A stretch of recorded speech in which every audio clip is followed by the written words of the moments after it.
Hey everyone, it's Marcus again. Sorry to interrupt your conversations. So Senate starts in the next like 3-4 minutes, so get excited. First one back in the semester. But we have UPC coming to talk to us during our first open period, and they brought donuts from Varsity. So feel free to go back to the viewing area to get them, and we'll start Senate soon. Thanks.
Okay, Student Senate, I know it's a full house tonight, but go ahead and start finding your seats. I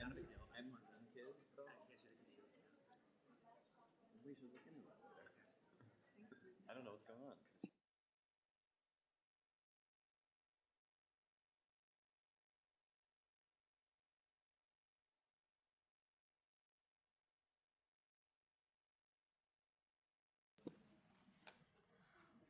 Right. I now call this meeting of the Kansas State University Student Governing Association Student Senate to order. Please rise for the Pledge of Allegiance.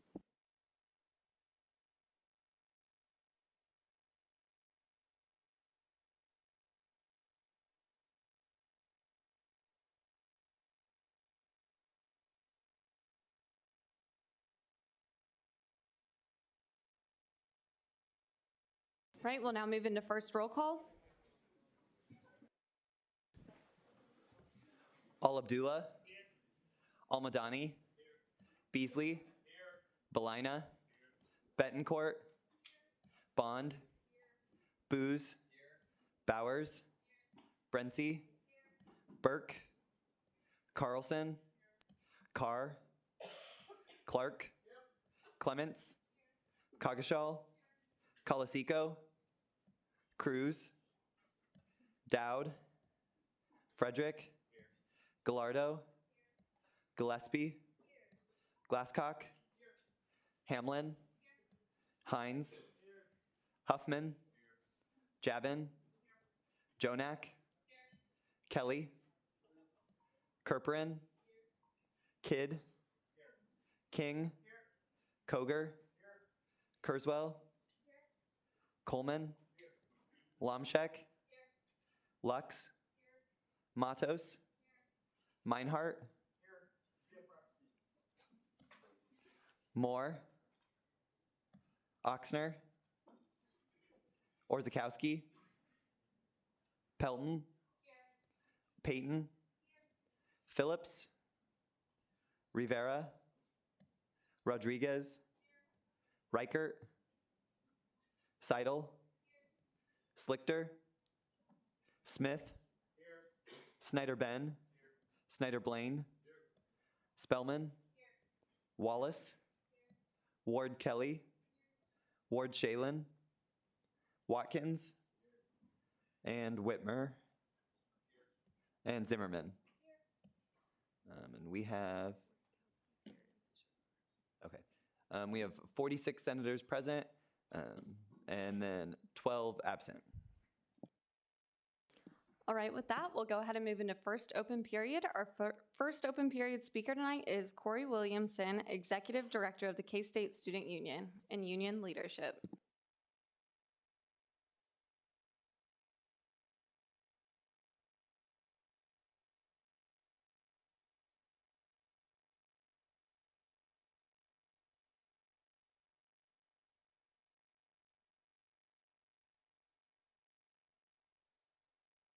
All right, there we go.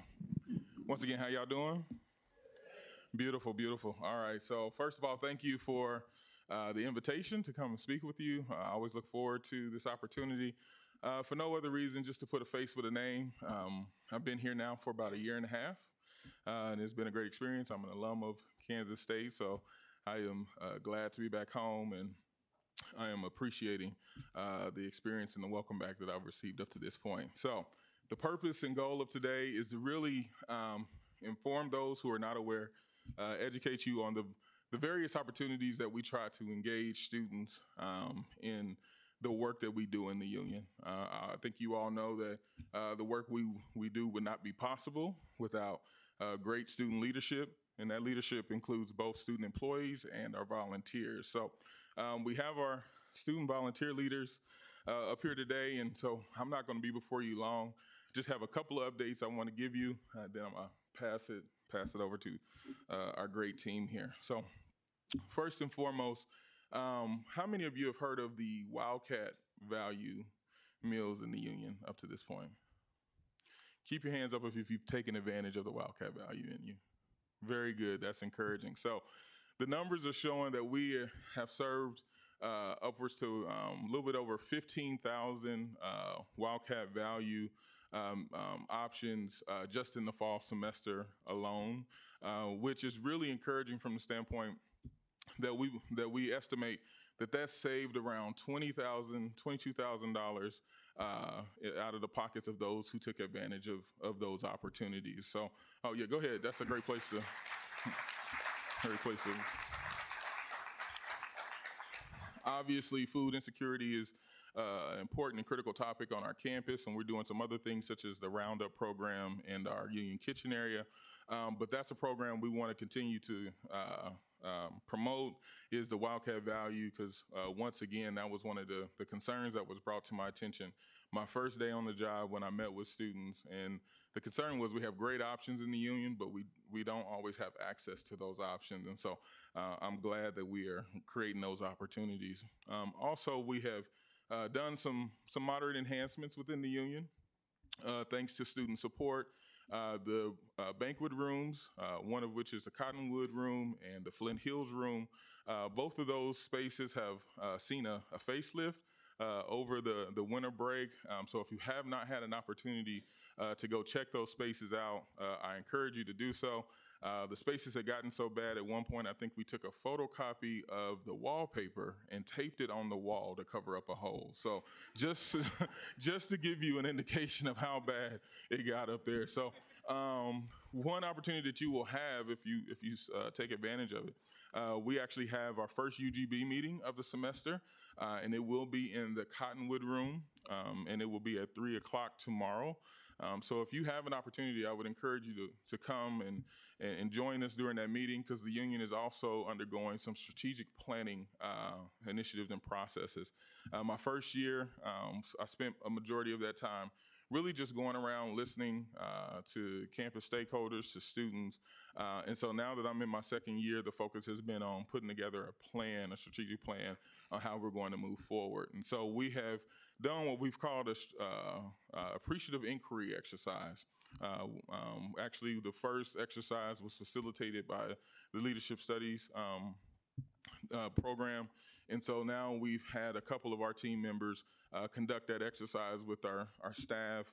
And tomorrow will be our opportunity to gain feedback from students. And so for those who are not familiar with appreciative inquiry, really it's a dreaming exercise of dreaming out loud around what we want to accomplish as an organization. And we ask some pretty thought-provoking questions, such as what do we want the union, or what do we want to be proud of from the union in the next 30 years? Or how can students from different backgrounds feel connected and feel like the union is a part of their experience? So those are the types of conversations that we will be having tomorrow. So if you can join us, we'll be in the Cottonwood Room, 3 p.m. Friday. So I wanted to make sure that I let you all know. Also, one last thing, the Weber Show is taking place, I believe, as we speak, in Union Station by JP's. That was very strategic by the athletics department, because they wanted to make sure that they made the show available to students. And what better place on campus to be than in the student union? So that's an area we want to see more participation by students. So I understand you all are probably not available to attend the Weber Show, at least not from 7 to 8. But if you have folks that you know are not in this room, please encourage them to come out. And there's different specials, opportunity to win prizes, so please take advantage of that. So with that said, I am going to turn it over to our student leaders of our union governing board, which is our governing body, our union programming board, which handles our programming and educational experiences, and then our ambassadors, who will talk a little bit about how we outreach. So thank you all so much.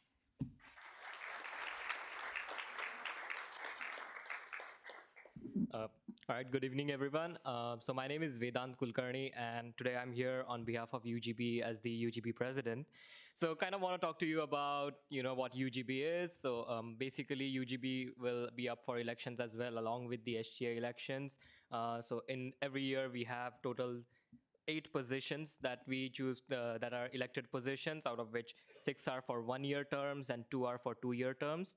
And so I just want to talk to you about like what UGB is and how you guys can get involved if you're interested. So basically, UGB stands for the Union Governing Board. We advise and create policies that govern the union, you would say. Important part is formulation of general policies of operation of the K-State Student Union. We make recommendations concerning union's maintenance, repairs, and renovations. So kind of like we go over when if a room needs renovation in the union, we go over the policy, what the budget is, and then we, based on that, we approve or disapprove it. And it's all voting process, so it's pretty parliamentary. We overlook the allocation of space within the union, so kind of like allocating the space to libraries, the IT center, and all other organizations is overlooked by the Union Governing Board. We perform administrative and business functions of the student union. So we look over finances of the K-State Student Union and see if we are making a profit or not, and if the food services that are available at K-State, how they are doing, how their business is doing. Based on that, how much our contract should continue with them. We discuss campus issues, quality issues that affect students in the union. So like if there is an issue of some sort of damages to the union property, we discuss over that. We change and create policies based on that. Periodically review charges and facilities, like I said. So charges for facilities in the union, including the food facilities, we keep on reviewing it so it best has a positive impact on all students. And most importantly, we work with the Union Programming Council on their different events, and we help pass their budgets and stuff like that. And occasionally we get the opportunity to take photos with the people who come here for performances, so kind of like Nick Jonas, T-Pain. So you get to have that fun as well. So that's a good part. That's a fun part of being part of the UGB. Just in general, so if you guys have not filed for your elections yet, you can go and file for SJ elections. Along with that, you can file for Union Governing Board elections. You can choose a 2-year term or 1-year term depending on how much you want to be involved. And you can campaign alongside the SGA filings as well. The minimum requirement for undergrads in Union Governing Board is they should be enrolled in 12 credit hours, and for grad students, it's 6 credit hours. Minimum GPA is 2.5, and there are other positions available as well. So if you're part of organizations like the Alumni Association or the Multicultural Student Center and organizations like that, they all have one appointed positions to the Union Governing Board, so you can kind of work on that as well. I pass my mic to ambassadors right now to talk about their organization.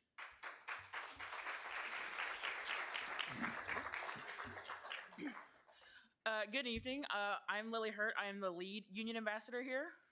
And I'm Nathan Sellers, and I am the lead of the Residential Life Community in Union Ambassadors.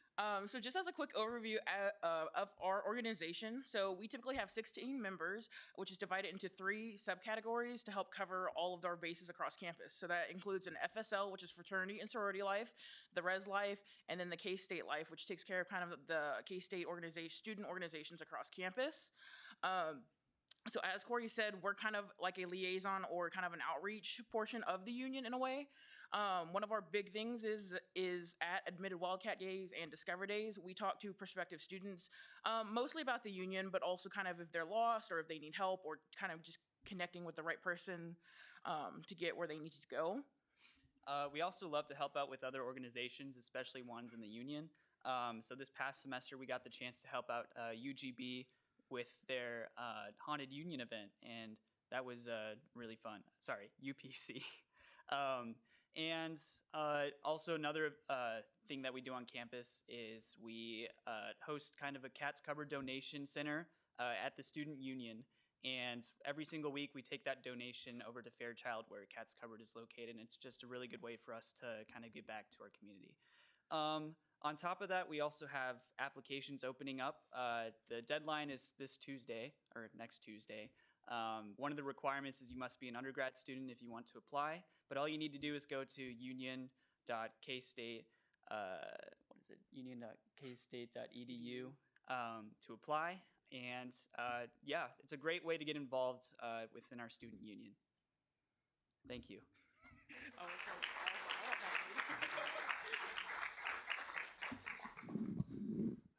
You know what they say save the best for last. So I'm up. I'm Michael Varhola. I'm UPC president, Union Program Council. We are the programming board on K-State. Time for the speaker has expired. Is there a motion to extend? Senator Coleman. It's been moved and seconded to extend the speaker's time by 10 minutes. Are there any objections? Seeing none, you have 10 more minutes. Hopefully, I don't need 10 minutes, but sounds good. Where was I? We are student-run, student-led organization. We plan over 160 events a year that reach over 50,000 students on campus that are mostly free or very low cost to students. Some of our big events include the T-Pain concert, Nick Jonas, Haunted Union, drag show, a vast majority of events that hit a very vast majority of students. We do have our applications open. They're due February 17th at 4 p.m. If you would like more information about that, either come down to the UPC office, 054, or go to K-State UPC. And there's also calendars in the back if you would like to know upcoming events this February. That's about it. Thank you.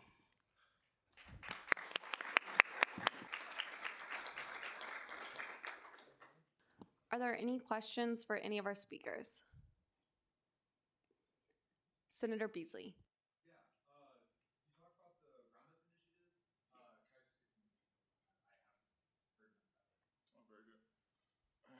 So if you visit Union Kitchen, Union Kitchen has a roundup program where if you purchase any item from that vendor or that entity, you will have an opportunity to round up to the nearest dollar that will then be donated to the Cat's Cupboard organization. So that's the intention behind the Roundup program, similar to what you see maybe at Panda with a similar Roundup program, which is goes to a different organization, but the funds from Union Kitchen does go to Cat's Cupboard. Further questions? Granted.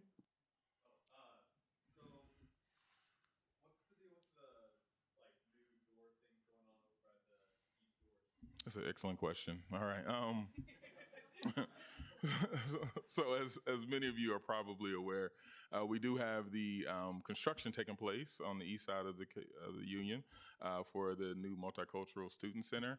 And so as a part of the construction, there was a need to take offline a couple of our emergency exits. And so then that it required, due to code, to change the direction of some of our doors or the exit location of some of our doors. So they had to do kind of a temporary structure for the doorway there.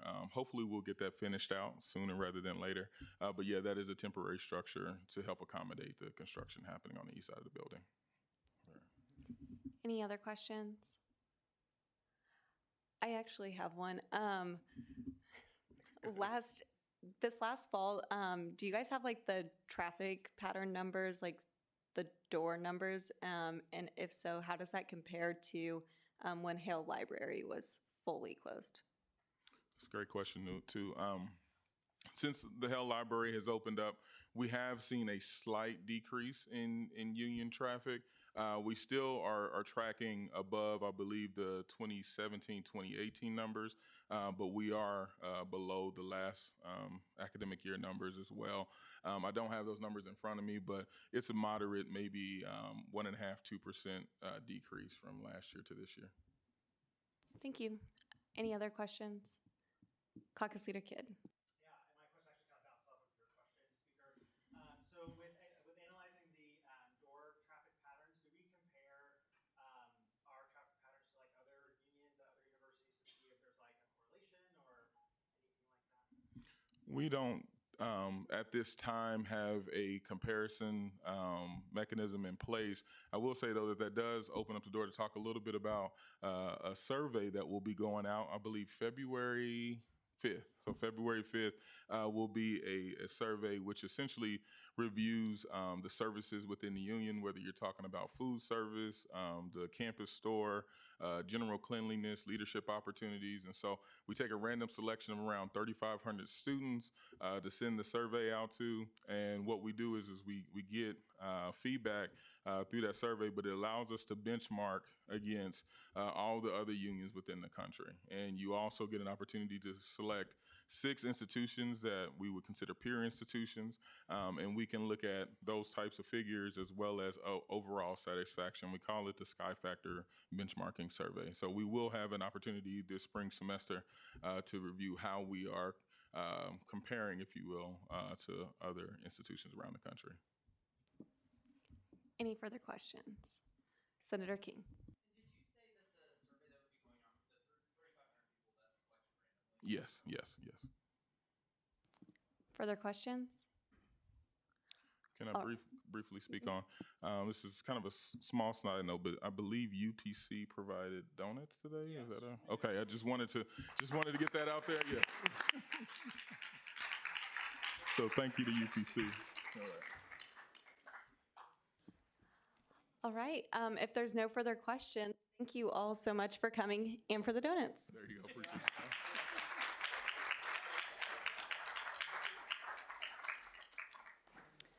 Right, and with that, our second open period speaker is Dr. Deborah Bolton, Director of Intercultural Learning and Academic Success.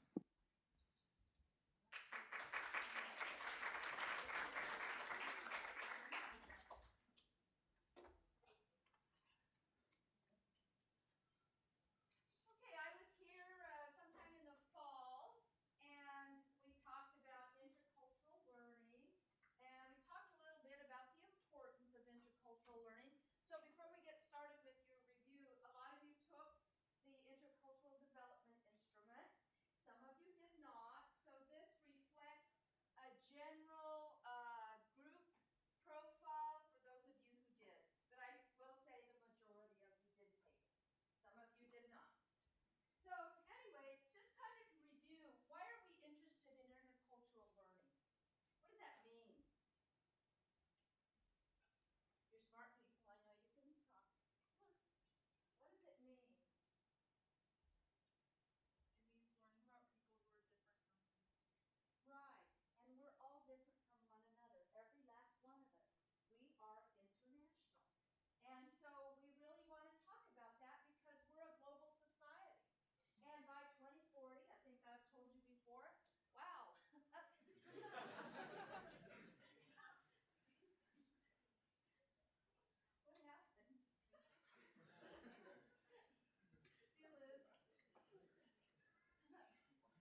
Are there any questions for the speaker? Chair Booz.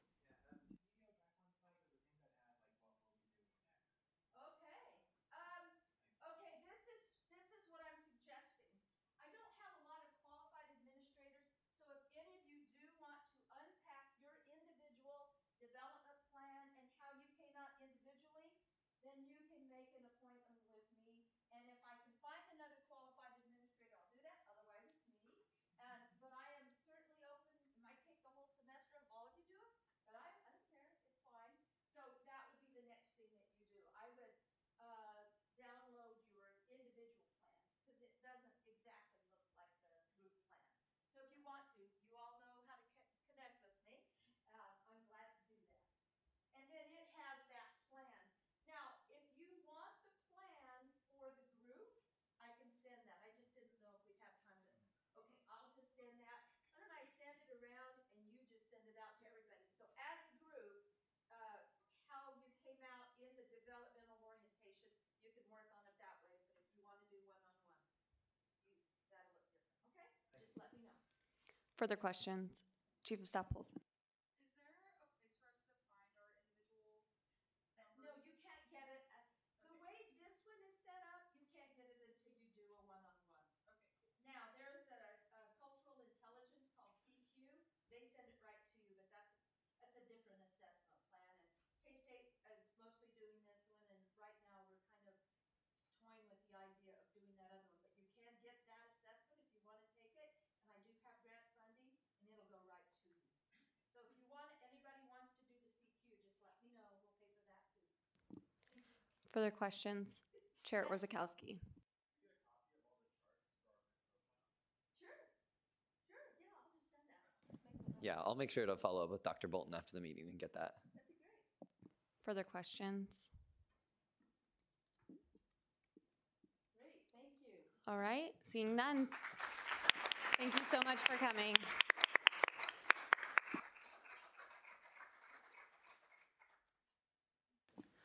Right, we'll now move into approval of the minutes. Is there a motion to approve the minutes? Senator Coger. It's been moved and seconded to approve the minutes. Are there any objections? Seeing none, the minutes are approved.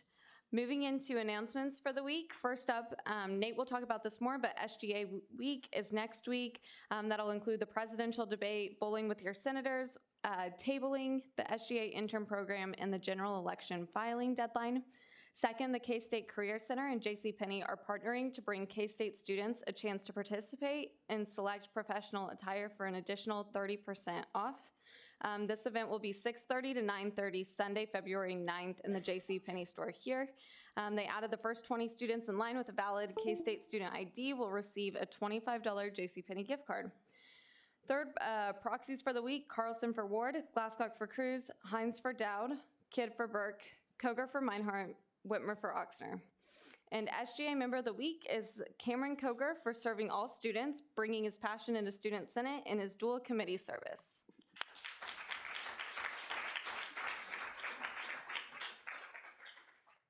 The quote of the week is, "These things, the air, the water, the scenery, and we who fill these scenes, hold many and many a man to Kansas when money would tempt him away.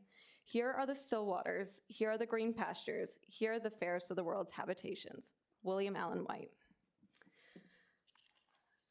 Moving into commendations, is there a motion to consider Resolution 57? Senator Beasley. It's been moved and seconded to consider Resolution 57. Will the author please come forward?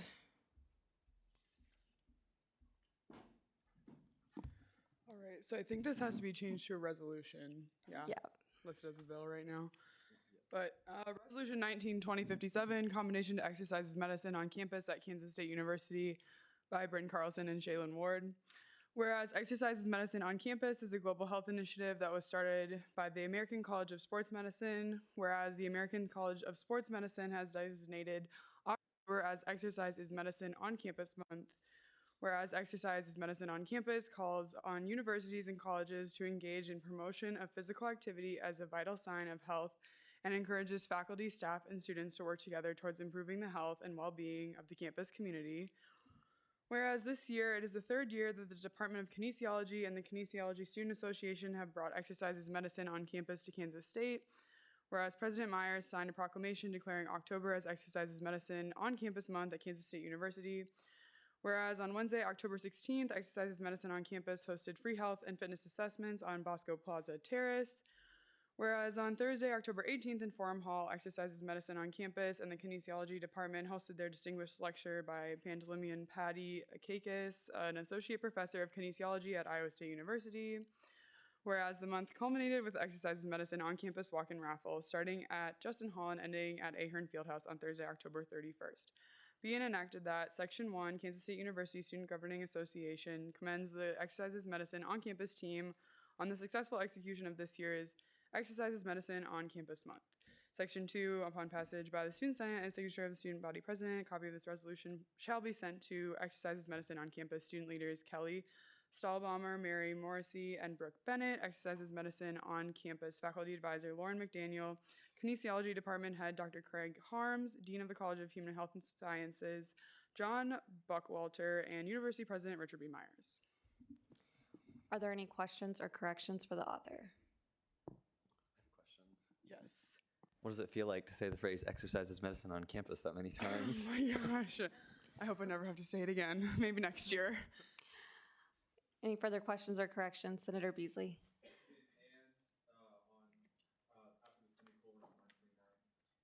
Thank you. Thanks. We'll close the extra space too on 34. Okay, perfect. Further questions or corrections? Seeing none, is there a motion to approve Resolution 57? Senator Beasley. It's been moved and seconded to approve Resolution 57 unanimously. Are there any objections? Seeing none, this resolution is approved.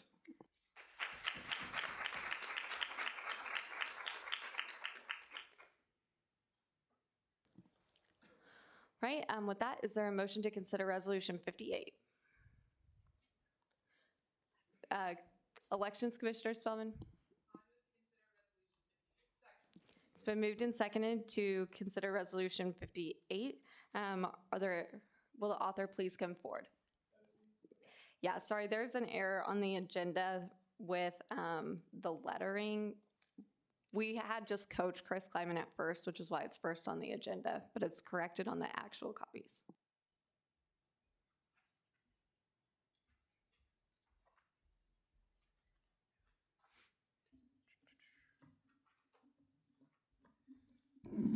Good evening, Senate. Resolution 19-2058, Commendation to Kansas by Nick Beasley. Whereas in 1854, the Kansas-Nebraska Act officially opened the titular territories to settlement, whereas the act effectively repealed the Missouri Compromise, which contained the proviso that all territory above the 3630 parallel would enter the Union as a free state, whereas the Kansas-Nebraska Act instead left it to popular sovereignty to determine whether these territories would become free or slave states, beginning the tragic prelude of the Civil War. Whereas what followed was described by abolitionist poet J.G. Whittier as the Kansas Immigrant Song, as an effort to rear a wall of men on freedom's southern line and create the homestead of the free. Whereas on January 29th, 1861, Kansas was admitted to the Union as a free state. And whereas with its beginning in a Paola schoolhouse, Kansas Day has been an annual expression of state history and pride since 1877, be it resolved that Section 1, the Kansas State University Student Governing Association commends the state of Kansas for reaching its 158th anniversary. Section 2, to celebrate the occasion, the Kansas State University Student Senate will forego the tradition of singing the state song, Home on the Range, and will instead celebrate by singing Happy Birthday to be more accessible to non-Kansan members of the body. And Section 3, upon passage by the Student Senate and signature of the Student Body President, a copy of this resolution shall be sent to University President Richard B. Myers and Governor Laura Kelly. Are there any questions or corrections for the author? Sorry, Caucus Leader Spellman.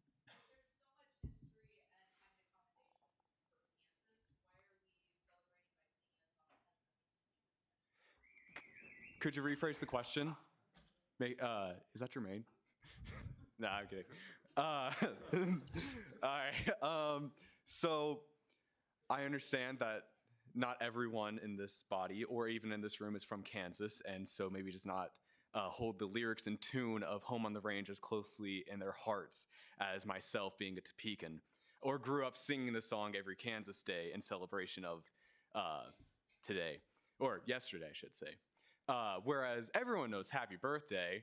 Come on. Also, it's quicker to sing, and we'll get on to more things. Further questions? Senator Heisey. Sorry, Director.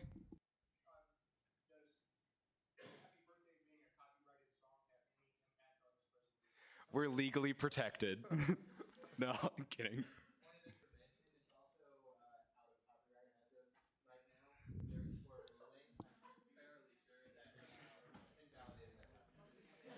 Further questions? Senator Hines. That's debate like.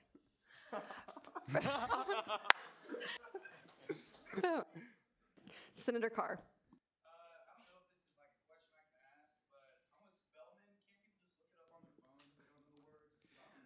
The words, I can answer. The words are one thing, but the tune is another. Can you? No follow-ups. Senator Koger.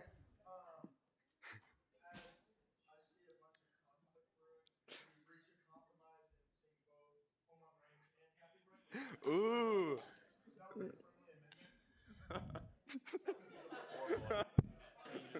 If you would like to make a formal amendment, please raise your hand to do so again. Chief of Staff Polson. Ooh. Okay. Is that a friendly amendment? Is that a friendly amendment, though? Yeah. Okay. Yes. Okay. Further questions? Caucus Leader Glasscog.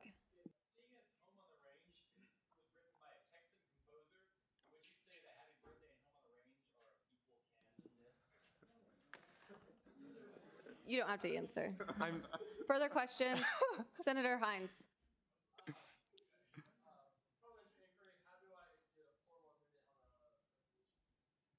The same way. Yeah, you just have to have a paper copy of it. Oh, that sucks. Further questions? Senator King. Am I going to have to filibuster until he has the paper ready? Okay.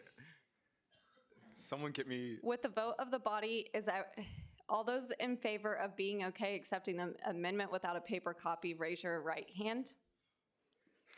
Those opposed, same sign. All right, please make the amendment. Say it.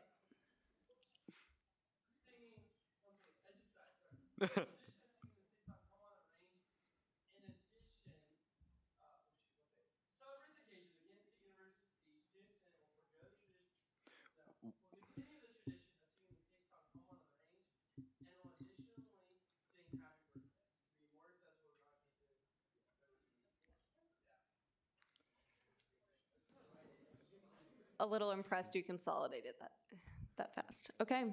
The amendment on the floor is to replace forego with continue and to replace instead with additionally. Is there a second? Second. It's been moved and seconded to make Senator Hines' amendment. Is there any debate? Or would you like first right to debate? There's no debate now. Okay. Any in the negative? Any at all? All right. All those in favor of the amendment, raise your right hand.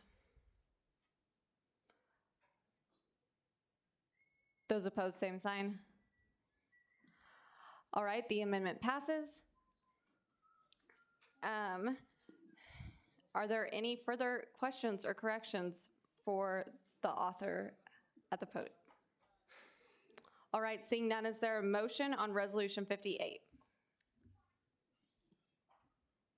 Chair Booth. It's been moved and seconded to approve Resolution 58 unanimously. Are there any objections? All right, seeing none, Resolution 58 is approved.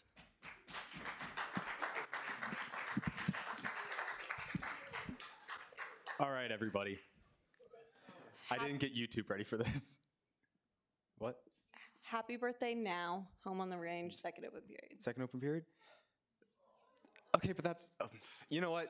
I'm amazed that I got this far. So, when we get to the happy birthday to Kansas, you know. All right. I'm trying to find them. Happy birthday to you. Happy birthday to you.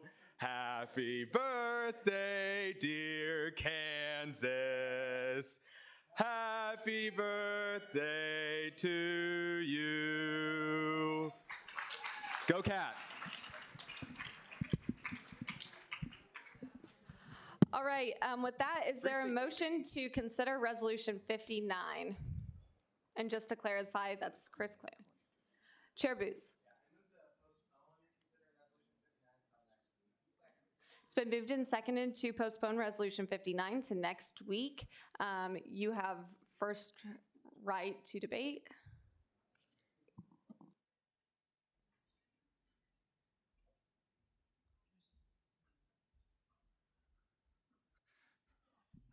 All right. Resolution 59 was written by Noah Oxner and Cameron Kroger, and Noah really wanted to be here to read it tonight. However, he is not able to be here to read it tonight and would like it to be postponed, I believe. So please vote for the postponement. Thanks.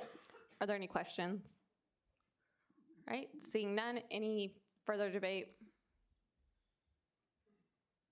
Okay, seeing none, we'll proceed to a vote. All those in favor of postponing definitely to next week, raise your right hand. Those opposed, same sign. Right, motion carries. Resolution 59 will be back on the agenda next week. Is there a motion to consider Resolution 60? Senator Beasley. It's been moved and seconded to consider Resolution 60. Will the author please come forward?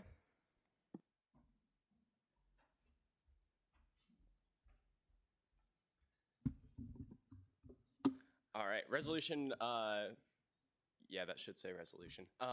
Resolution 19-2060, commendation to Larry Mader by Andrew Booz, Nate Bothwell, Max Harmon, Hannah Heatherman, Sarah Pelton, Blake Phillips, Marta Richenberg, and Blaine Snyder.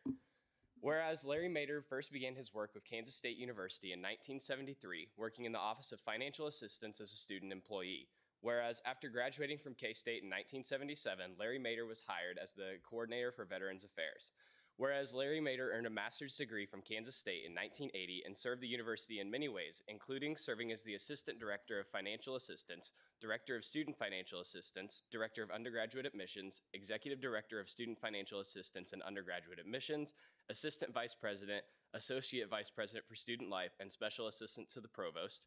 Whereas Larry Mader has earned numerous awards such as the 2005 Hall of Fame Award for the Kansas Association of Student Financial Aid Administrators, a Leadership Award from the National Association of Student Financial Aid Administrators, and Kansas State's Commerce Bank and W.T. Kemper Foundation's Presidential Facility and Staff Award for distinguished service to historically underrepresented students for his dedicated work to student financial assistance. Whereas Larry Mader has been an integral member of many SGA committees, including but not limited to Tuition and Fees Strategies Committee, the Joint Committee on Officers' Compensation, and the Educational Opportunity Fund. Whereas Larry Mader has been an invaluable resource to Kansas State University students and KSU SGA, and whereas Larry Mader retired in December of 2019.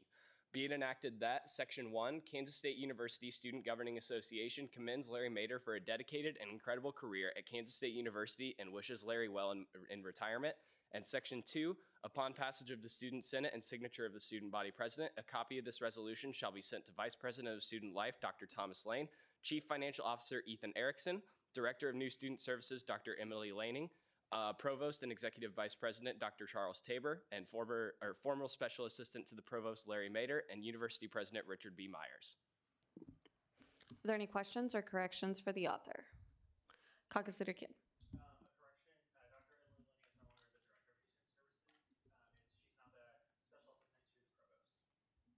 That is friendly. Further questions? Chief of Staff Polson.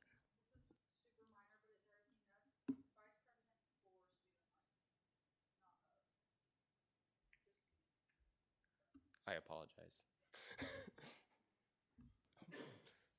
Chair Booth.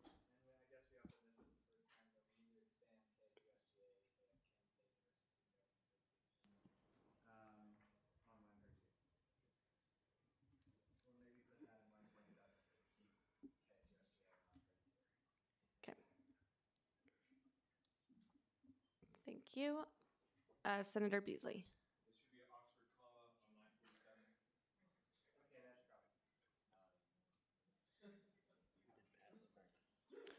Further correction.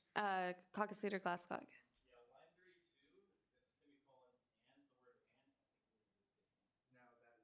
That's proper.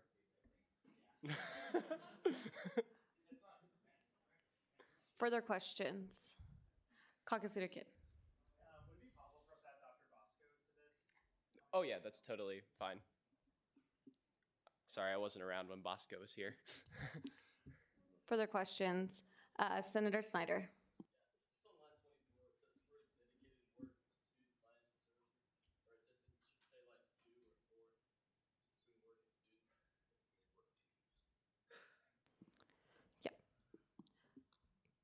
Senator Frederick.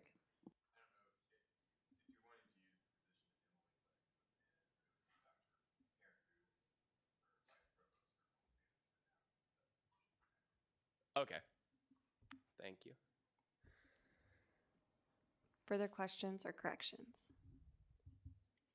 All right, seeing none, is there a motion to approve Resolution 60? Chair Booth. It's been moved and seconded to approve Resolution 60 unanimously. Are there any objections? All right, seeing none, Resolution 60 is approved.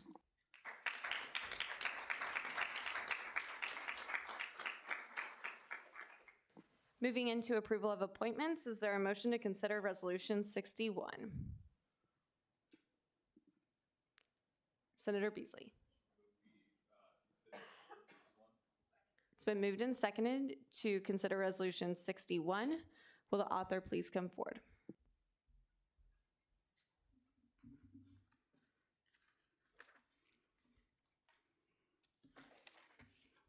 Resolution 1920-61 by Senate Operations Standing Committee, Sadie Polson, Jansen Penny, Ali Karamali, and Nathan Bothwell.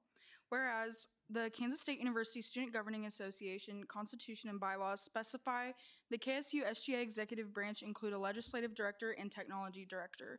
Whereas applications and interviews were made available to all students who showed interest in the KSU SGA this past spring. Whereas the positions of legislative director and technology director became vacant. Whereas it was imperative to fill these positions immediately due to time constraints and demanding responsibilities in the beginning of spring semester. And whereas these individuals were chosen on the basis of their leadership ability, experience, and dedication to serving the Kansas State University student body throughout the remainder of the term. Be it resolved that, Section 1, the following individuals be approved for their respective offices for the 2019-2020 term: Legislative Director Madison Brown and Technology Director Kristen Shao. Are there any questions or corrections for the author? All right, seeing none, is there a motion to approve Resolution 61? Senator Beasley. Yeah. It's been moved and seconded to approve Resolution 61 unanimously. Are there any objections? Right, seeing none, Resolution 61. If Kristen and Madison will come up to the front, we'll get you sworn in.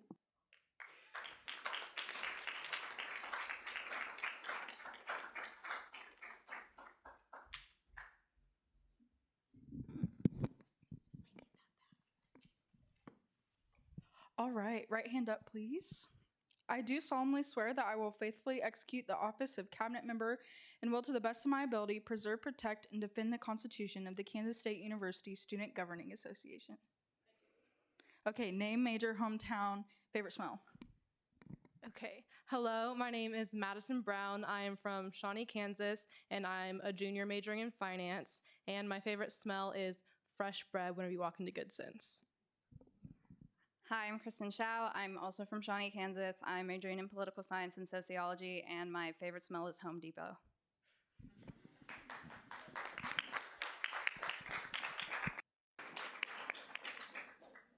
Is there a motion to consider Resolution 62? Senator Coleman. It's been moved and seconded to consider Resolution 62. Will the author please come forward?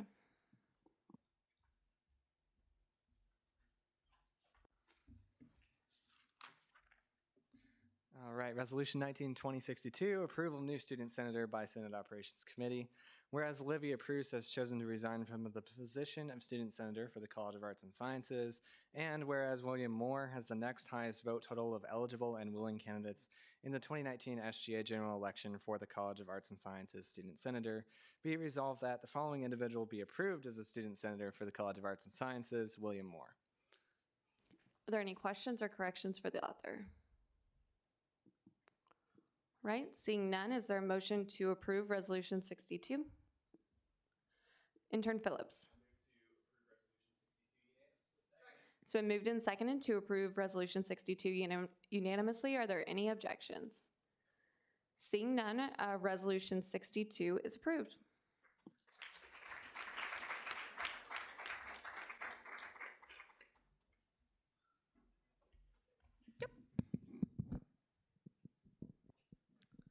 Right, if you will raise your right hand and say, I will at the end.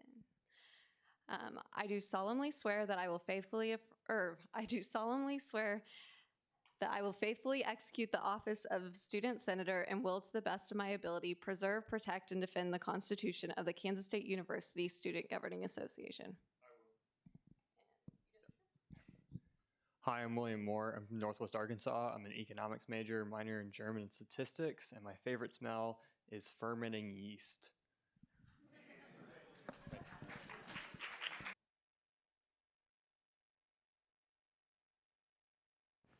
Okay, we'll now move into committee reports. Are there any committee chairs that would like to give a report?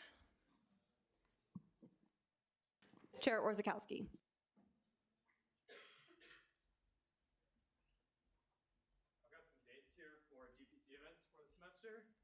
So I was going to go ahead and just go through all the dates for DPC events for the semester. So this is Diversity Programming Committee. Sorry. Okay, cool. So we have ASU's 56th anniversary at K-State, and that is going to be in Forum Hall on the 1st of February. Saga is doing the K-State Drag Show in McCain on the 14th of February. And I've been told that that one is a very popular event, so you should try to come early, otherwise tickets will be gone. And then the Bangladeshi Student Org is doing Bangladeshi Night in Forum Hall on the 16th of February. And then the US Poet Laureate, Joy Haro, is coming to the Alumni Center on March 24th. And then I will also send these out in an email. Are there any questions for the chair? Right, seeing none, are there any other committee chairs that would like to give a report? Okay, seeing none, and we'll move into directors' reports. Are there any directors? Elections Commissioner Spellman.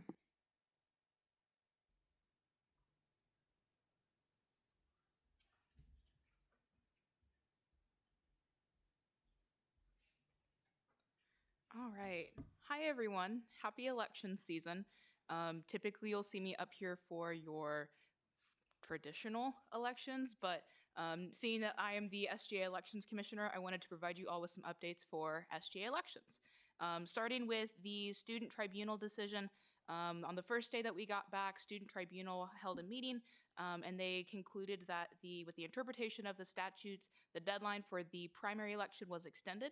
Originally, it was on January 24th. Anyone that's interested in filing for the primary election has until January 31st. So you have about a day. Second update, I wanted to provide you a little bit information on the deadlines that are coming up. So starting on Tuesday, February 4th, candidates for the primary election are able to publicize via chalk, posters, and banners. That starts at 8 a.m., or I believe 5 p.m., sorry. Thursday, February 6th, beginning at 8 a.m., candidates will start tabling, so you'll see a little bit more of action going on in the K-State Student Union. And then finally, the big deadline is Friday, February 7th. all at 4 p.m. That's going to be when the expense reports and campaign action reports are due. However, if you are interested in filing for the general election, that's also going to be the same deadline. So anyone that's interested in running for Senate, for Union Governing Board, for student publications, you have until Friday, February 7th at 4 p.m. That link is available on the SGA website, or you can go to Cases and search for it. But make sure if you are interested in running that you file before that deadline passes. Last thing I wanted to end on was kind of the goals I had going into election season. One of them is revamping how we view and utilize the Elections Committee. Some of the people in this body are also serving on the Elections Committee. So myself, Senator Kuhlman, and I'm not sure where she's sitting, Senator Gillespie, those are 2 out of the 5 members on the Elections Committee that are a member of the Senate body. So if you have any questions, of course, you can feel free to contact me. However, they are also a resource to utilize as well. So definitely feel free to ask them any questions that you have additionally. The other thing that I wanted to emphasize was the changes from last year's statutes and bylaws to this year. You have seen Chair Booz come up here week after week making changes to the elections regulations code. There are some pretty substantial changes. So if you do have any questions, same thing that I just mentioned, make sure that you reach out. We do want to provide you all with the most up-to-date information, but of course, if you do have anything, whether small or big question, feel free to catch me after Senate. You can shoot me an email. If you have my phone number, you can always text or call me, I guess. Last thing I wanted to do was focus on a conversation that we had in Senate Exec on Tuesday night. So for the members of Senate Exec, this will sound very familiar, but for everyone else that wasn't present in that room, we had a serious conversation on how to change the way that we and the way that the student body view SGA elections. A big focus of that conversation was looking at brand and how the students view us in SGA, whether elections or outside of elections. But this is a big time of year where you'll see a lot of publication for SGA. Kind of going off of what had happened in years past where things have become a little bit more negative, I really want to focus the conversation and make it more of a positive light. But me being one person, I certainly can't do that alone. So that is where I'm asking all of you to kind of take a step up to really promote the election, tell all of your friends to vote, whether for someone or not. I really just think that even reaching out to 10 people will increase the turnout significantly from years past. For example, looking at turnout numbers, in 2017, roughly 4,100 students voted. In 2018, 3,500 students voted, and last year's election, only 2,300 students voted. This year, I've set a goal for 5,000 students to vote in this year's election. It's very ambitious, I understand that. However, that's where I am asking all of you to make sure that you are being actively engaging and talking about SGA as positively as we can. That is all that I have. I am open to any questions. Any questions for Elections Commissioner Spellman? All right, seeing none, further director's reports. Communications Director Willis.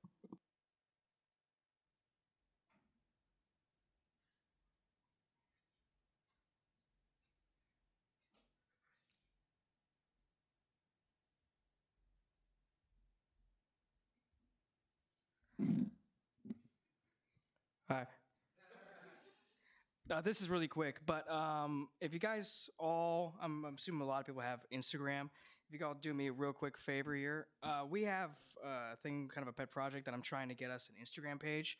And after several weeks of trying to convince Instagram to change a username for us, they told us that the best way to do it is or told me here on Monday, that the best way to do it is to have a bunch of people report the old account. So if you can, pull out your phones, search K-State SGA. It'll literally have like 9 followers. I don't know whose other project it was, but it's been abandoned. We have no account for it. And you would click on the top right corner, click report, and that's it. Spam. Yeah, I don't want to do spam, or you can select it to be as report for like inappropriate posts and like anything, or that's a celebrity. But as long as it gets flagged, that's the way to go. And also to continue on with Spellman's last talk up here, one of the things we're going to try to do is really kind of hit on this communications level of trying to broadcast everything about elections. So I mean, a lot of us are in Greek life. We all have to promote certain events for our organizations. And one of the things we're going to try to do is really promote our elections through our Instagram pages, through our Twitter pages. So, I mean, if you're not following this new Instagram page, if you're not going to start following the Twitter, go ahead and get on it. Get some retweets, share it to your stories, Snapchats. You know, you really want to see some engagement. We've kind of gone downhill in voter turnout, and that's what we kind of want to change. So, if you can do both those things, we really appreciate it. And go Cats! Any questions? Intern Coordinator Colburn. Well, since there's only 9, I would say no, just because it's not following anybody, and it's got no profile picture, no posts. But they said that was the best way to go for it. And I mean, it's not necessarily a big deal, but if we can get that kind of username, it would just kind of look more feng shui, everything having the same look. So, but and also an update to that, if they said that it should take a couple days, so if it's not gone by Monday. There's another Instagram that I'll probably have somebody send out an email that we can follow. That's the one that I created. So it's not really that different, but I'll start adding things to it in case this one can't be closed. So Further questions? Right, seeing none, further director's reports. Director Land.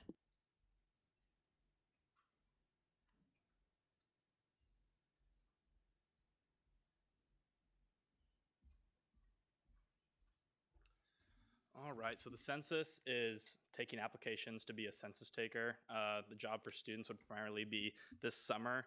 The website to go on to apply for that is 2020census.gov/jobs.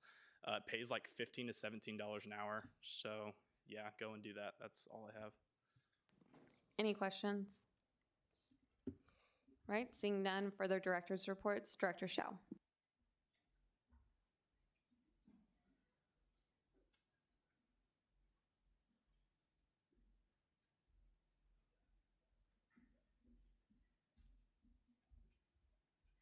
Hi, so I wanted to share the opportunity to be a part of the Student Technology Task Force that we are starting this semester. It's going to meet about 3 to 5 times a semester with executive IT staff and give feedback about student experience with technology.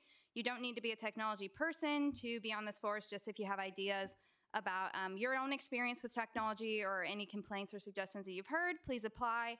The application is on the Org Central page, and I'm guessing Nate could put it in the minutes. So you can find it either of those places. If you have any questions, ask me, and please apply. The deadline is Monday, the 3rd at 11:59 p.m. Any questions? Chair Booth.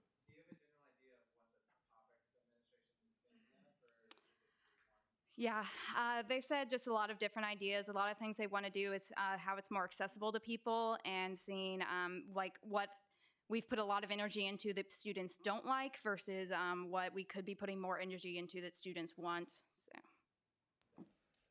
further questions? Right, seeing none, any further director's reports? Director Brown.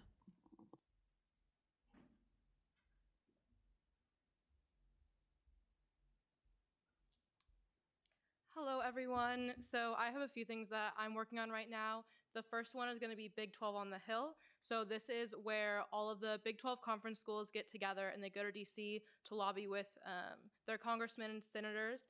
And so some of the topics that we're going to be focusing on with that are mental health, student aid simplification, raising Pell Grants. And so that's a really great opportunity for all the Big 12 schools to get together and really try and lobby for funding and things that higher education needs, as well as Legislative Advocates is starting up. So that's really exciting. We have about 10 new members, and we are going to be teaching them all about Kansas politics, as well as advocacy and lobbying, and they will be going to State Higher Education Day with us.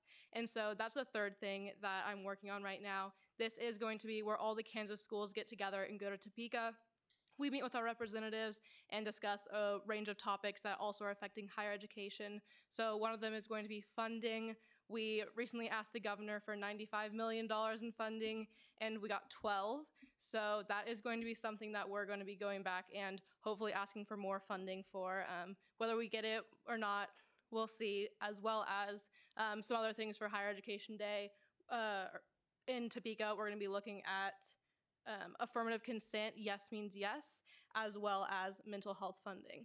And if any of you guys are interested, legislative review is something that happens almost every Friday by the Office of Government Relations.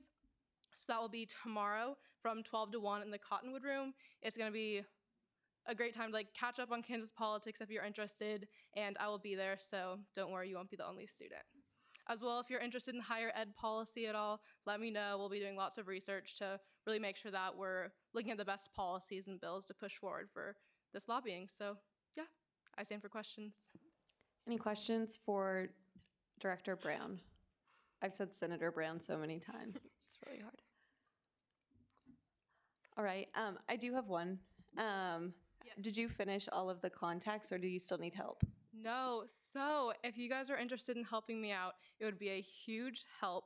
Right now, I'm scheduling legislative meetings with everyone on the Health, Education, Labor, and Pensions Committee, as well as the Higher Education Committee. So if you want to just do a quick 30-second phone call to an office and ask for an email, that's literally it. You have to say, can I have your scheduler's email, please? That would be a huge help. I can send you an email with literally step-by-step directions if you want to raise your hand if you'd be interested in helping out with that. Okay, Nathan, Natalia, Sarah. Okay, thank you so much. Any other questions? Cool. All right, further director's reports. Intern Coordinator Colburn.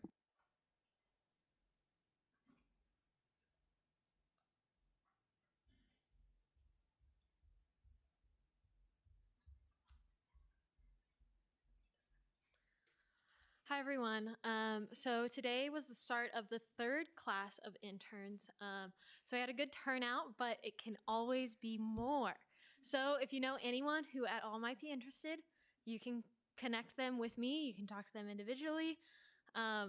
Just get more people to come to the intern program. If you've heard anyone who is at all interested in running for Senate, next week we're talking about elections. So put it out there, just if you know anyone. I know some of you are probably involved in things relating to SGA that I won't specifically say or mention in this room, if that makes sense, if you're picking up. And if anyone involved in those projects that you're working on that is not currently in SGA, but has obviously shown an interest in SGA by being involved in these projects, and you think would make a great candidate for SGA by being involved in these outside projects, then send them to the intern program. They can learn a little bit more if they haven't already learned from you about what SGA is, what elections are, and what happens in SGA outside of the single project that they're working on. So if that rings a bell with anyone, and if there are any names you want to send me, I have a form email I can send to you that you can send to them. Yeah, that's all I have. Any questions? Any questions for Coordinator Colburn? All right, Thanks. seeing none, further director's reports. Pro Tem Bothwell.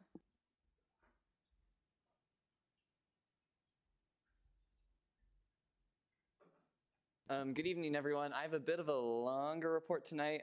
Sorry about that, but you all can help me make it go faster in just a little bit. To start off with, all of the name tag orders from right after Thanksgiving came in. I have just a couple left to give out. If you haven't gotten yours yet, please come see me after Senate and I'd be happy to give it to you. Second, I want to talk about SGA week next week. Yay, who's excited? Next Monday, we have a different signature event each day of the week. So I'm going to go over those in just a little bit more detail right now, just so you know what they are. And I could really use some help with some of them. So to start out with, next Monday's event is the Student Body Presidential Candidate Debate. So the Student Body Presidential Candidates will be having a debate that'll be moderated by the Collegian in KSDB. It's going to be really exciting. I think it's going to be a really great opportunity if you don't know anything about the candidates and want to learn more. This will be your chance to come watch them. That'll be Monday at in the Student Union Courtyard from 11:30 to 12:20. So come on out and support your fellow SGA members. Tuesday's event is a little more internal focused. It'll be Bowling with Senators. So Tuesday night at 8 p.m. I've rented out some lanes in the bowling alley. Bowling's free, just come on, hang out. There's no other SGA committees or obligations going on at that time. Invite people you know who aren't in SGA. If they want to come just hang out with us, it should be a really fun time. Like I said earlier today, I think Cox Leader Spellman and Cox Leader Glasscock had like a bowl off last year or something where they got really into it. So this will be a really fun time. So I really encourage everyone to come attend this event. Wednesday's event is going to be pretty cool. It's called like Why SGA Day. We're going to have a table in the Union from 10 a.m. to 2 p.m. That's going to have like a big sign that says Why SGA, and we're going to ask students what we can do for them and what initiatives they'd like us to take in the coming years, and put sticky notes all over this poster. With that though, this is also going to be our big social media push day. So next Wednesday, I encourage everyone, whatever your social media of choice is, Instagram, Facebook, Twitter, Snapchat, whatever, post something with the hashtag WhySGA. Why are you in SGA? What do you like about SGA? It'll be a great way to reach out and connect with the rest of campus. But on this component right now, I'm gonna do something that is going to like pause my director's report. I sent out a reminder at about 5:30 p.m. tonight, reminding people to, I sent out like the sign up link for tabling. Wednesday is actually my busy day of the week, so I can't be at the table for the entire time. So I need people to fill out that link. So I'm gonna get it projected up on the screen, and I will not yield my time until the entire spreadsheet is filled out with people to table. We've got like close to 100 people in the room. Like there's people who can work a half-hour shift at a table in the Union in the middle of the day. So I sent everyone a link at about 5:30 p.m. If you wanna work a shift, go look at that, fill it out. That would make like my life great, and it'd be a great way to just like give back to SGA. So I'm gonna get this pulled up in just a sec.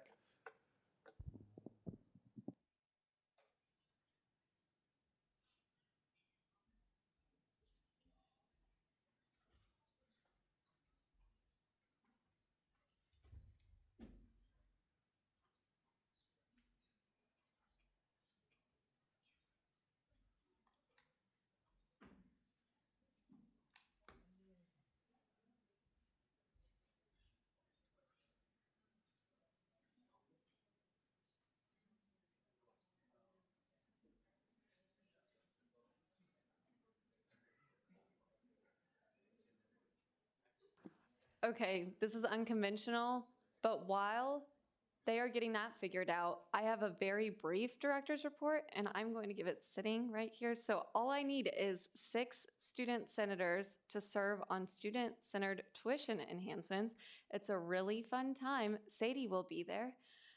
Sai will be there. He said it's fun.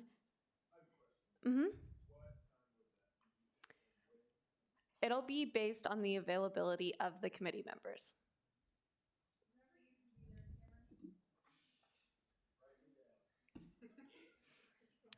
Is anybody else interested?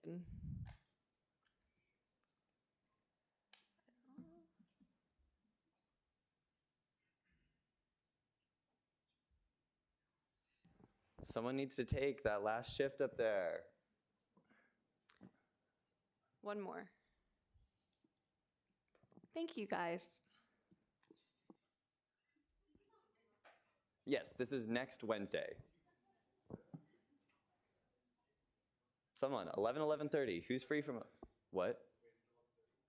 It's from, so yeah, I want at least 2 people working the table at all times. What?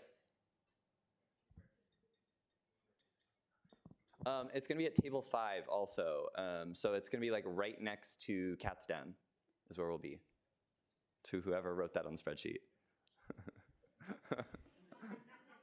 I swear I will not move until like this is filled out, so like. Which one did you say?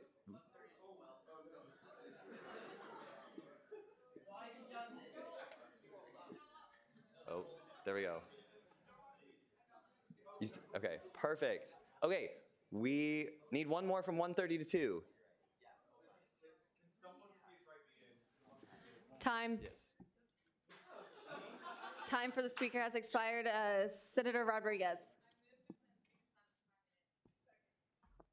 Thank you. Been moved Natalia. and seconded to extend time for the speaker by 5 minutes. Are there any objections? Seeing none. Thank you all for filling that out. I really appreciate it. Yes, Olivia. Awesome.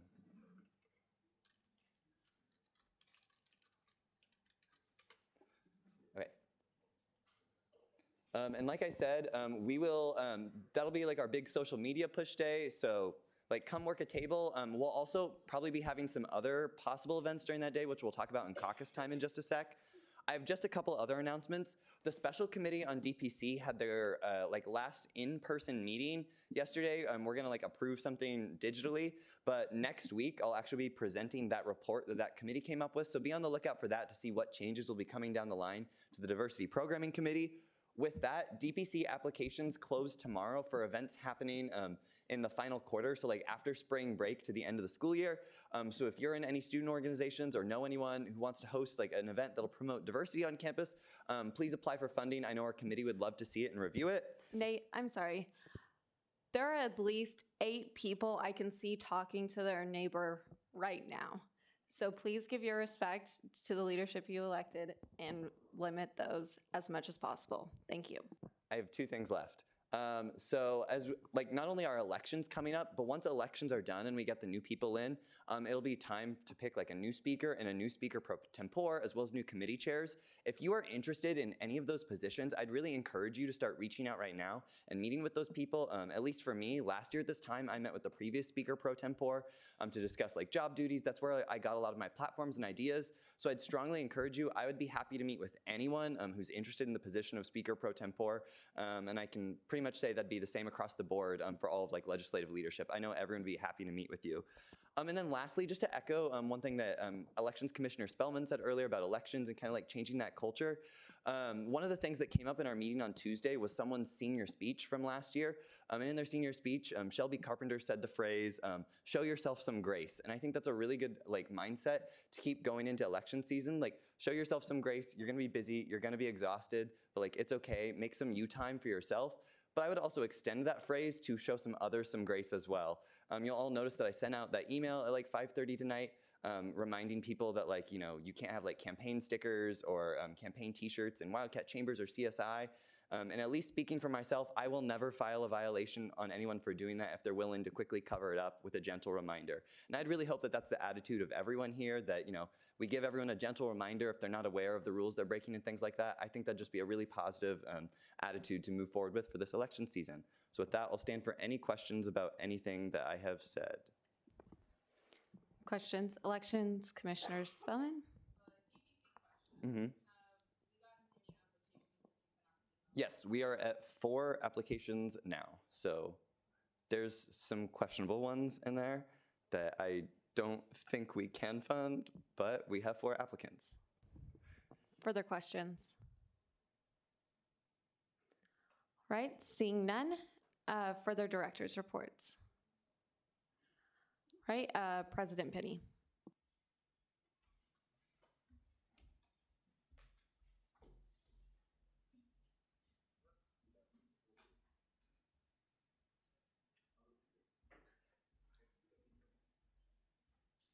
I know we were pulling up a PowerPoint, but don't get too worried. It will not be that long. So you guys should have gotten an email about mid to late January talking about the potential of doing a bond surplus to CATS cover.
being open to all K-State students and working to support student persistence through initiatives that promote health, success, and well-being.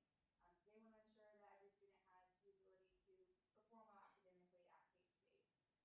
So they have a record of past funding and support. So the all-in day for the foundation is incredible, and that's providing a lot of what they need to restock their shelves and going towards their operational expenses.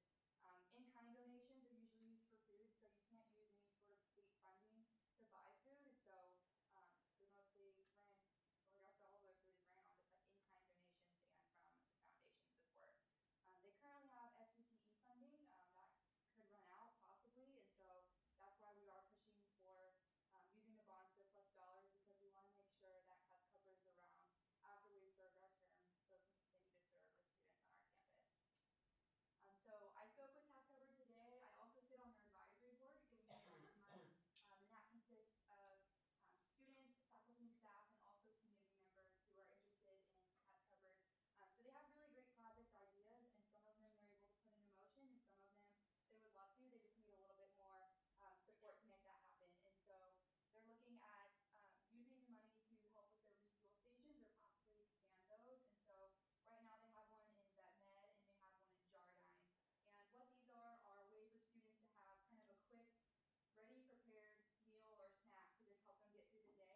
And they're really targeting locations that are kind of farther out from campus, or making sure that the students off campus also have access if they're not able to come to Cas Covered. They are looking to start an ambassador program, and so hopefully you'll see the applications within the next month. This is really to promote and market Cas Covered and increase the awareness. And so they're really excited about Time for the speaker has expired. Senator King. It's been moved and seconded to extend time for the speaker by 10 minutes. Are there any objections? Seeing none, 10 more minutes. And something else that they're wanting to do is cooking classes. And so I don't know about you guys, but I wasn't the best chef going to college, especially after moving out of the parents' house. And so it's really important to make sure that students know how to cook balanced, nutritious meals. And so they also have different things at the cupboard, like cooking supplies. And so if you move here and you don't have everything you need to cook, you can also get that from the cupboard as well. And then something else that they're really wanting to push is increasing the awareness of SNAP program. And so Aaron Bishop shared with me today a statistic that only 1 out of 5 students in Kansas that are eligible for SNAP actually receive the benefits. And so they're really wanting to make sure that students are aware of the SNAP program and have the support they need to fill out the forms. Sarah Hoyt, who works in Cas Covered, talked to me about sitting down with students and making sure that they have a consult first, and then they actually fill out the form together to make sure that it's filled out correctly. Because government forms are kind of a hassle. We all fill out the FAFSA. We know that that's kind of a pain, and so I'm assuming that the SNAP program would be kind of the same way. But really wanting to make sure that students have access to all of the opportunities that they need to succeed. Yeah, so as Sarah just touched on all those great initiatives, we want to make sure that as month after month, more and more students are becoming aware of Cas Covered, and they're able to access those resources that they need. We want to make sure that they have the funding to support that. So the way that we wrote up this proposal after receiving all of your feedback, comments, questions, and concerns was we wanted to structure it similar to a privilege fee entity, but we didn't want to throw it on the privilege fee because one, the bond surplus funds are already paid out by students, so it's not costing any current students any more money opposed to a privilege fee where it would. So what we want to do is give Cas Covered $80,000 over 6 years, but that would be broken down into 3 separate years, or 3 years and then 3 additional years. So the way it works is they receive $80,000 for 3 years, and at the end of after the end of the 3rd year, somebody in Student Senate at that time, some student leader, would have to take up the initiative, still see it as an important cause that they want to support, and write a resolution of some sort to extend it for 3 more years. So the $80,000 per year breaks down that we want to give them $30,000 a year for those improving or those projects across campus that are very visible and apparent to students immediately. So like those refuel stations, cooking classes, stuff like that that's very tangible and apparent to students, and the student dollars that are going towards it.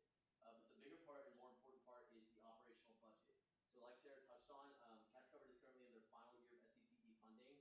For the last 4 years, that's been their steady source of funding. They don't really have any more continuous funding, so we want to give them $50,000 a year for their operational budget. So the way we came to that number was their current operational budget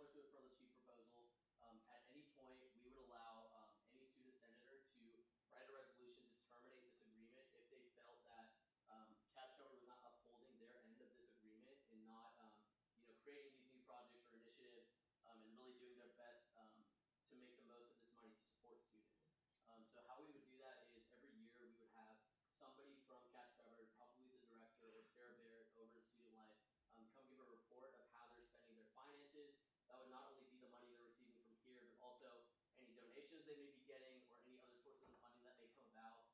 And then at any point, any student senator could write that resolution if they felt that cash cover no longer deserved this money. So we kind of did that to keep the power in students' hands and make sure that, you know, this is student dollars. We want to make sure that anytime if you guys feel like it's not used properly, you can take that back. Yep. And so with that, this is really aimed to increase access, work on some of the brand new projects that both Ollie and Sarah talked about, and then most importantly, keeping the doors open too. So then as we look at what is going to happen next, it is going to go to Privilege Fee on Monday, which we've already presented this to Privilege Fee, worked out a few of those questions and recommendations there. And if it gets passed out of there, then we will all see it here next week in Senate, and it will start its process as a resolution. So to get involved in that, I would encourage you to, if you have questions or comments or some very strong feelings, come to Privilege Fee on Monday, where it will be brought up to a vote to hopefully be passed and come here to Senate favorably. But then most importantly, be open to ask us questions throughout this entire process too. You can find us before and after meetings after this, or just email us as well. We're more than happy to work on that. And then also after you've seen the resolution and seen it in black and white, and if that's something that you support, we would really welcome you to become a co-author on that. And we will be sure as this moves forward to open up that opportunity as well. What questions are there? Questions for the speaker? Senator Olivella.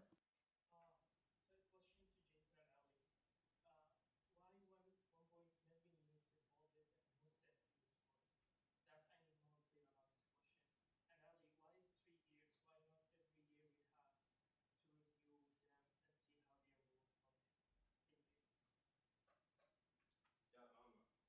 Talking about how we have pulled the 1.5 million for the bonds, that's something that is legislated in those like larger bonds that we collect. We are going to invite someone from the finance office to come on either next week or the final week that it's presented. If there's any kind of specific questions about that, but that's not a choice from student leaders or from the central administration. That's something that we have to keep in there, just in case for some reason the university, let's say, had to shut down. We still have to pay off those bonds, and that creates a buffer there that is written in that agreement. So. Yeah, so the reason we did 3 years, like I touched on earlier, we wanted to keep it as similar to Privilege Fee as possible, because that's kind of how we view this sort of funding. In previous years, PowerCat Financial came off SCTE in 2012, and Student Senate at that time passed a resolution to give them $400,000 immediately out of the bond surplus account. We kind of wanted to stray away to that and kind of have more of that accountability factor. So we settled on 3 years after consulting with CFO of K-State, Ethan Erickson, who recommended that to us just because he thought that keeping it in line with how we're viewing other entities who may be on Privilege Fee, it would seem pretty fair to keep them on a 3-year cycle as well. We did want to cap it at only one additional 3-year cycle because we do believe that after 6 years, cash coverage should be able to be self-sustaining and self-funding. They kind of just need the support until we can get there. And another thing with that 3-year plan is any of you at any time could write a resolution and move to get it terminated. So just because it is 3 years of continuous funding before someone has to write a resolution to extend it, doesn't mean it has to be 3 years before you can terminate it. If this passes next week and for some reason you're really upset about it and you want to write a resolution to terminate it, you have the power to do that as a student senator and as a student on this campus.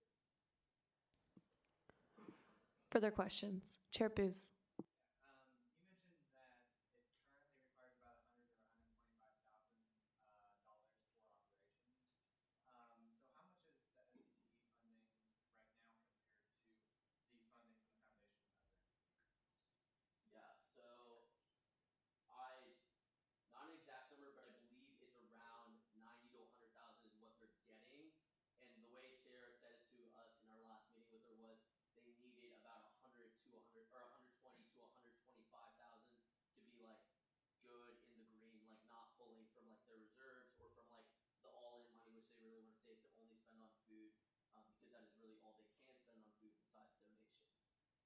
short about $20,000 to $25,000 of where they should be right now, just because of that growing increase and then having to hire more staff, as well as Erin's salary. She works very hard for the salary; she does deserve it.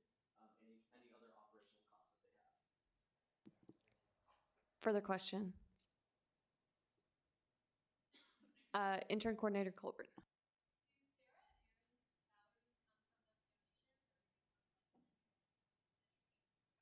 So, I don't know where Sarah's, I'm assuming, comes just from this Office of Student Life, but Aaron's comes from that operational budget that's mainly supported by SETU right now that can now get decreased if it wants to because it's in the fourth year funding. Further questions? Senator Al-Abdullah.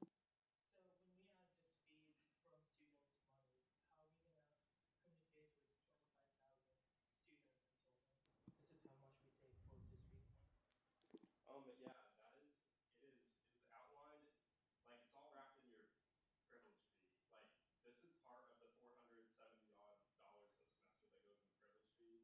Over 100 of it goes straight to these bonds. And so if you click under K-State Student Union and Rec Services, it should automatically pop down that $50 of that out of yours goes into that bond. It should be there. I can check after this, but if not, that's something that we need to get updated, and that is kind of that clarity that is provided through the privilege fee breakdown that is on the SGA website. Any further questions? All right, seeing none. Thank you, guys.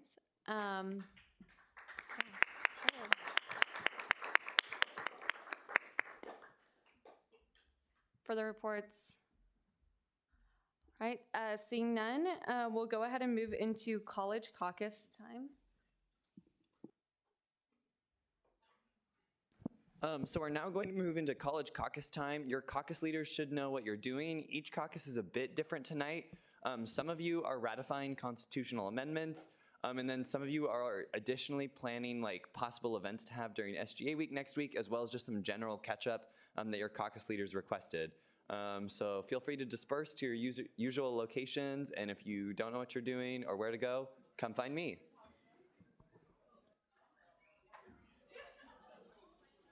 Oh, this will be for 15 minutes. Sorry, 15-minute time.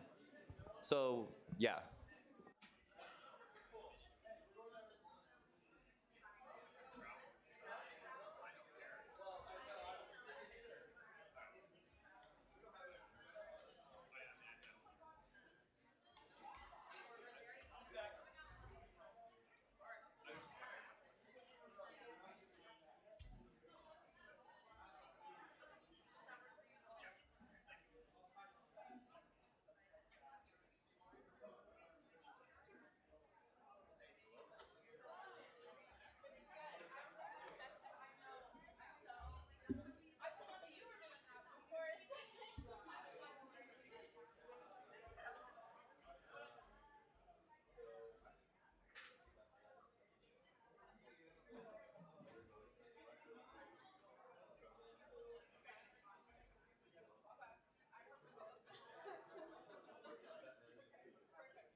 Student Senate, we are past the time we set, so let's start finding our seats, please.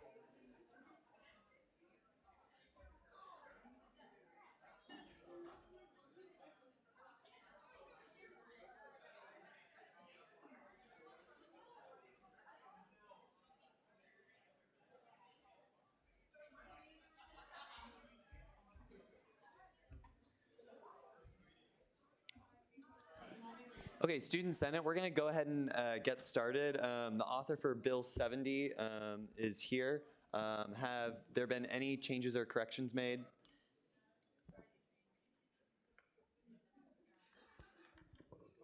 We'll wait. No. With that, you have first right to debate on Bill 70.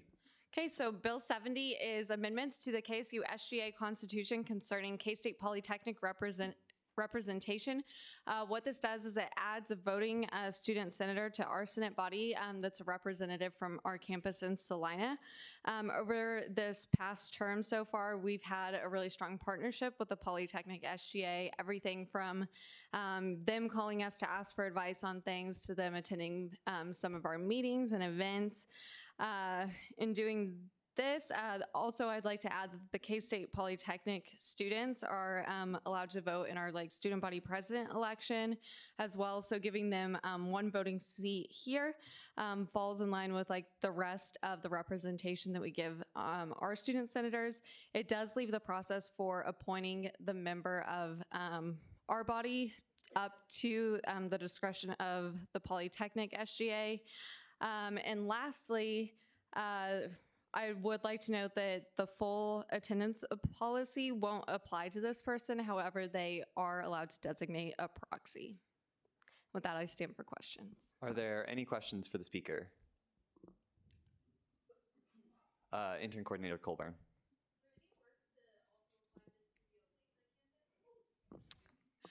Yeah, I currently don't know about applying one voting seat to the Olathe campus. I know that partnership with Polytechnic is a little closer because of the demographics of students, proximity, etc. But I think that if we were to go about that, the best way to start that process would be to look at, if we want that same policy of allowing those students to vote in our campus-wide elections to apply, and then could easily go back in and add that seat at that point in time. If that's something that people are interested in pursuing, I'd be happy to meet with them. Are there any further questions for the speaker? Seeing none, is there any debate in the negative on this bill? Is there any more debate in the positive on this bill? Is there any more debate at all on this bill? Okay, if not, we will move into a roll call vote on this. Just a reminder, because this is a constitutional amendment, it requires 3/4 of the student Senate to pass it, not just 2/3. So if you have a proxy, make sure to vote as your proxy, just so we have enough votes that were to pass. So I'll move over and do that now.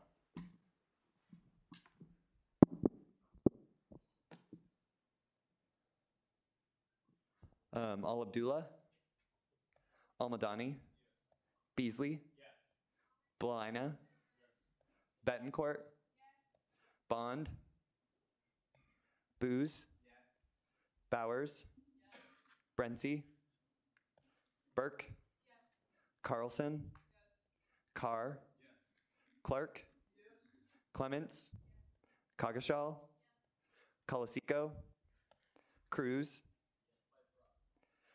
Dowd. Someone's Dowd's proxy, right? Okay, well, Frederick, Gallardo, Gillespie, Glasscock, Hamlin. Okay, Hines. I think the College of Ag is not in the room right now, is what we're realizing. So they never came back from their caucus time. So I think where the College of Ag meets. Okay. So we'll skip Huffman, Jabin, Jonak, Kelly, Kerperin, not here. Kidd, King, Koger, Kurzweil, Coleman, Lomshek, Lux, Matos, Meinhardt, Moore, Oxner, not here. Orzakowski, Pelton, Peyton, Phillips, Rivera, Rodriguez, Reichert, Seidel, Slichter, Smith, Snyder Ben, Snyder Blaine, Spellman, Wallace, Ward Kelly, Ward Shalin, Watkins, Whitmer, and Zimmerman. Okay, and then, sorry, Tell, you're Noah's proxy, right? Okay, I thought I skipped that. So with that, the vote total stands at 40 to 0. So it doesn't pass unless we wait for the College of Ag to get back in the room. They're in the bowling alley, I think. That's what where Alan told me. They also don't have a caucus leader tonight, so that might be why. I think Lily went to go get them. Or Nick did? Okay. I hate to leave us here, but if we move on the agenda, unless there's... Yes. Intern Phillip. I move to table Bill 70 until after Bill 70 for resolution 56. We already had a. With our vote total? Way to go, Intern Phillips. He correctly used the motion to table, which is like never actually used. You notice we postponed definitely earlier this meeting, which just automatically puts it to a specified time. Table is the correct motion to use when we have a really weird thing come up just like this. So it tables to be dealt with at a later time this meeting. Therefore, we will need a motion to bring it back off of the table when such a time arises.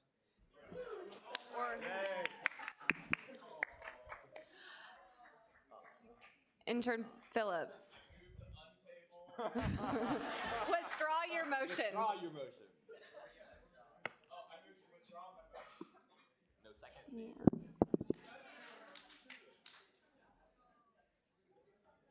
Sorry, hold on.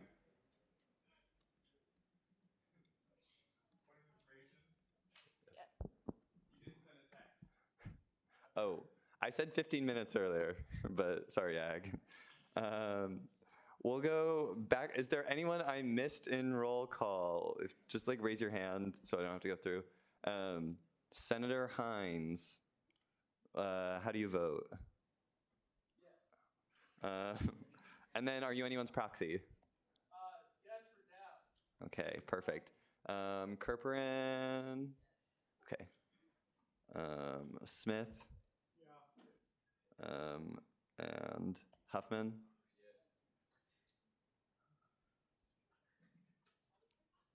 Anyone else who was missed? No, I got him. Okay, with that, it's 45 to 0, so it does pass at that point. So, thank you all. Sorry, that just took a second. All right, next, will the author of Resolution 56 please come forward?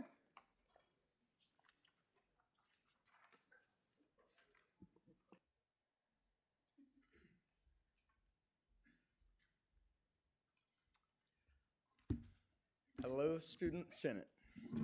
Have any changes been made? No, they have not. You have first right to debate. More than anything, I like this resolution because it's something that you wouldn't expect Senate to do. I feel that exercising our voices as the student body is important, and it's an issue that is relevant to me and I'm sure many K-State basketball fans among us. I stand for questions. Are there any questions for the author? All right, seeing none, is there any debate in the negative? Further debate in the positive? Any debate at all? All right, we'll now move to a vote. All those in favor of approving Resolution 56, say aye. Aye. Those opposed, same sign. Motion carries. Resolution 56 is approved.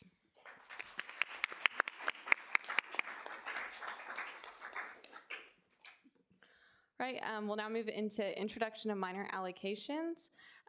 We have Bill 71, travel allocation to the K-State Association for Computing Machinery, request 500, recommendation 300. Into introduction of legislation, is there a motion to consider Bill 72? Senator Phillips.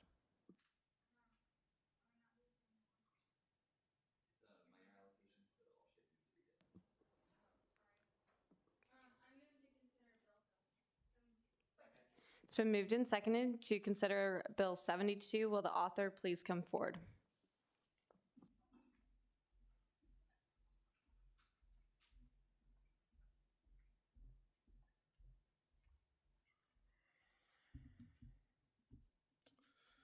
Good evening, Student Senate. All right.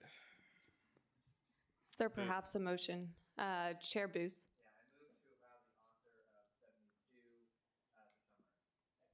It's been moved and seconded to allow the author to summarize. Are there any objections? Seeing none? Thank you, I appreciate that. All right, so I'll just kind of quickly run through these whereas clauses just so you have a taste of what we're looking at here. So this is the our recommended adjustment of the student activity privilege fee. Student activities enhance the experience of student life here at K-State, and the student activity fee directly provides funding to those groups and organizations that benefit students and organizations across our university's campus. Some of the entities that are, or some of the organizations that are provided for through this fee are the Diversity Programming Committee, Campus Organization Funding, Multicultural Student Organizations, Open House, and Academic Competition Teams. There's also 2 institutional services that receive funding through this fee. That is the Center for Advocacy, Response, and Education, or the CARE Office, and the UFM Community Learning Center. As well as this, the student activity fee provides funding for graduate students to present research at conferences through the Graduate Student Council. Going through what was requested of us, a continuance was requested for DPC, Multicultural Student Organizations, Graduate Student Council, Academic Competition Teams, and the CARE Office.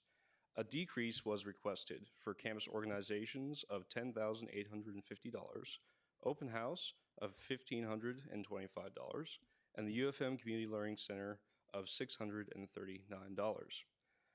Looking through these, the privilege fee committee deemed a decrease of $14,170 for campus organizations and of $2,506.25 for Open House as appropriate as to realign funding with the utilization trends of those organizations. Looking specifically at DPC, DPC currently has a buildup of unused funds within their account that's in the range of $140,000 right now, as well as the fact that the Diversity Programming Reform Committee will be determining changes to implement over the coming few years. The Privilege Fee Committee deemed a tiered decrease to DPC appropriate as to address their fund buildup and uncertain future. And I'll go a little more in depth on a few things here. So for everyone who's looking at the bill, if you can go down to the actual numbers down below, specifically looking at DPC, so tiered decrease, you'll see a little bit of weird stuff going on there, as we actually have it increasing over the 3 years, but in total, it is a cumulative average decrease. So that is actually a decrease of 15%. And yeah, that was basically our basic determination for that one was specifically their utilization trend has been dropping, as well as the number of actual applications to the committee has also been dropping. Last year, their utilization was only 86%. They only received 19 applications. The 2 prior years saw an average of 30 applications. And that just the fact that they have so much money in reserves, we saw this as an opportunity, along with their restructuring through the Reform Committee, to kind of cut back on some student dollars there. They'll be able to use their reserves, and then we can come back in 3 years after they've reformed and see how they're doing. Let's see. As far as our decrease to campus orgs, that's a 20% decrease. Kind of the same idea behind this one is just the low utilization numbers. So for fiscal year 17 through 19, we saw 79%, then 80%, then 52% utilization of these dollars. And just looking at these numbers and utilization, the decreases that we are recommending should not actually directly impact just based on that trend. So an interesting thing with multicultural organizations. So while we have seen low utilization of that, actually around 60%, we've had some discussion with the actual leaders of these different groups and found out that some of them were completely unaware that these funds were even available to them. And so just looking at this fact, we felt that this was more on us as SGA rather than their actual use of those funds. So that's why we decided that just based off utilization, no cut there. What we did decide to do is if you go to section 5 on the actual contract portion of the bill, you'll see the section for multicultural student orgs. So section 5A, we decided that we were going to pull the funding for this fund section from the reserve for contingencies account. And we saw this as a good opportunity to use those funds that are sitting in that reserve account right now. That's currently somewhere in $326,000 right now. And we felt that this was, $14,000 in total is not a huge sum of money in comparison to the amount of reserves. So we felt this would be a safe way to utilize some of that reserve money and still maintain funding for the organization. Also looking at section 5B and C, this will come into play when we are looking at legislation later tonight. But do keep in mind that this was actually pulled from another chapter in the statutes regarding student activity fee funding regulations. So this was basically copy and pasted from there. And again, just keep that in mind, that'll come into play in a bill later tonight. Furthermore, another cut is to open house of 25%. Again, dropping utilization trend, we saw utilization of 83% in fiscal year 17, but utilization average of only 60% the past 2 years of this funding. And again, the cut that we were recommending should not directly impact based off of this utilization. And the last actual cut to UFM, they actually requested this cut themselves, which was impressive to see on our part. They basically came to us and said, hey, we don't really need this money, so we don't want to be taking it from students. And so we really appreciated that from them. I think that covers just about all of it. Are there any questions for the author? Senator Belina.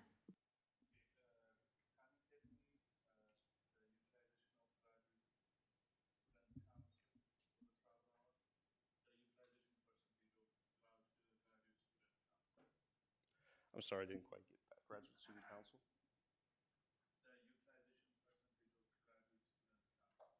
Yes, so the utilization percentage of the Graduate Student Council funding, that was consistently, I believe, fully used. Let me pull it up real quick here.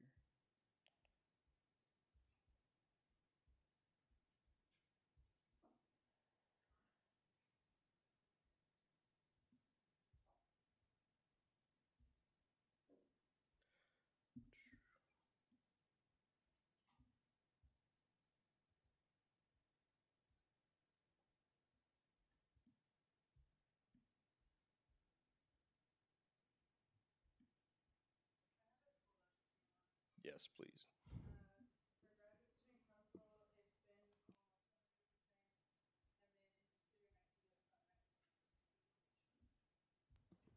Thank you.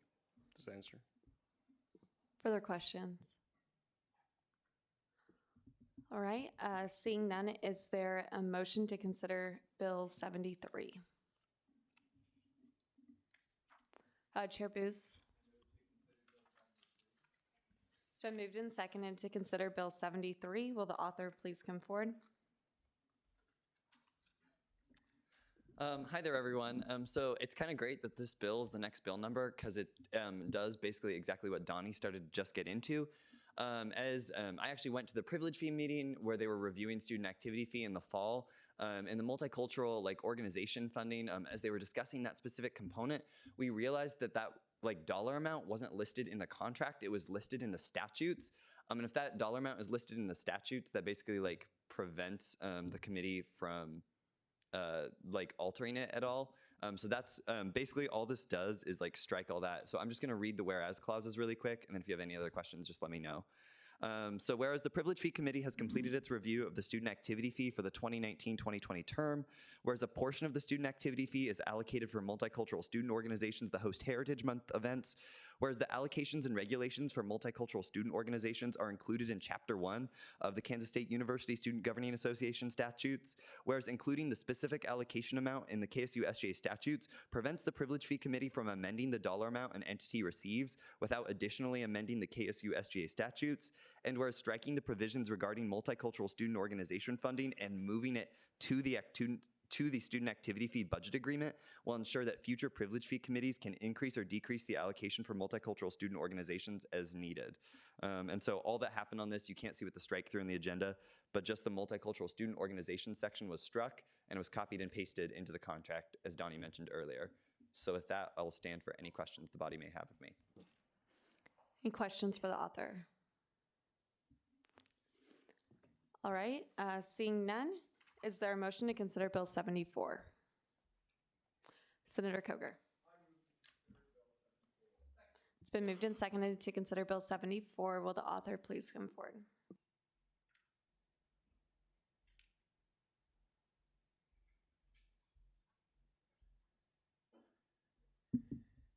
All right, so Bill 1920-74, FY 2020 allocation of sports club fund to the Swim and Dive Club by the Travel Allocations Committee.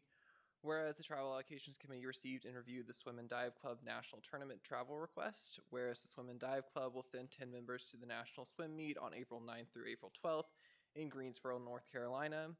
Whereas Chapter 48 of the Kansas State University Student Governing Association statute states that $67,000 shall be dispersed to sports clubs on a yearly basis, whereas the Travel Allocations Committee recommended that $3,995 be allocated to build the reserves account in the event of an unexpected mid-year funding request for the current fiscal year, whereas this event will foster teamwork skills and enable the team to compete at the highest possible level.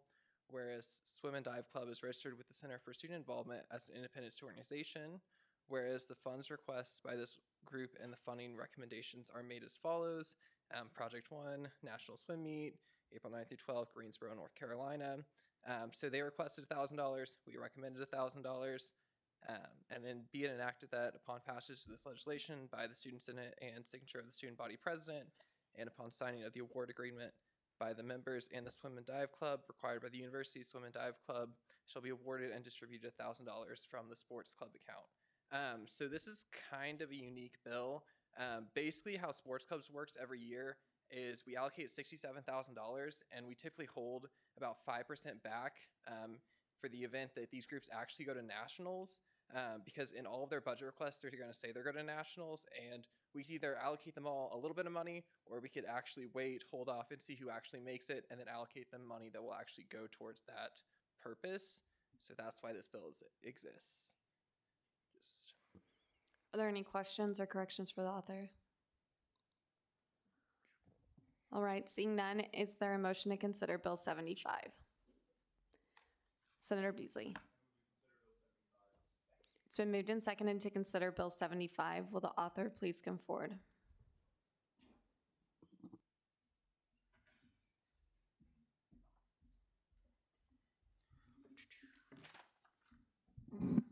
All right, Bill 1920-75, fiscal year 2020, travel allocations for the Hispanic American Leadership Organization by the Travel Allocations. Whereas the Travel Allocations received and reviewed travel request of the Hispanic American Leadership Organization, also known as HALO, Whereas Halo will send 13 students to the 38th United States Hispanic Leadership Institute, also known as USHLE Conference in Chicago, Illinois, from February 20th to the 23rd, 2020. Whereas USHLE brings Hispanic Latinx leaders from all across the United States to one place to hear from leaders in their field. Whereas USHLE promotes the importance of higher education and the career prospects that can be created from attending higher education. And whereas Halo is registered with the Center for Student Involvement as an independent student organization, and whereas the funds requested by this group and the funding recommendation made are as follows. Project 1, United States Hispanic Leadership Institute, Chicago, Illinois, February 20th to the 23rd, 2020. Travel requested 1,000, recommended 1,000. Be it enacted that upon passage of this legislation by the Student Senate and the signature of the Student Body President, and upon signing of the award agreement by the members of the Hispanic American Leadership Organization required by the university, Hispanic American Leadership Organization shall be awarded and distributed $1,000 from their account for the event described. Are there any questions or corrections for the author? Chair Booz.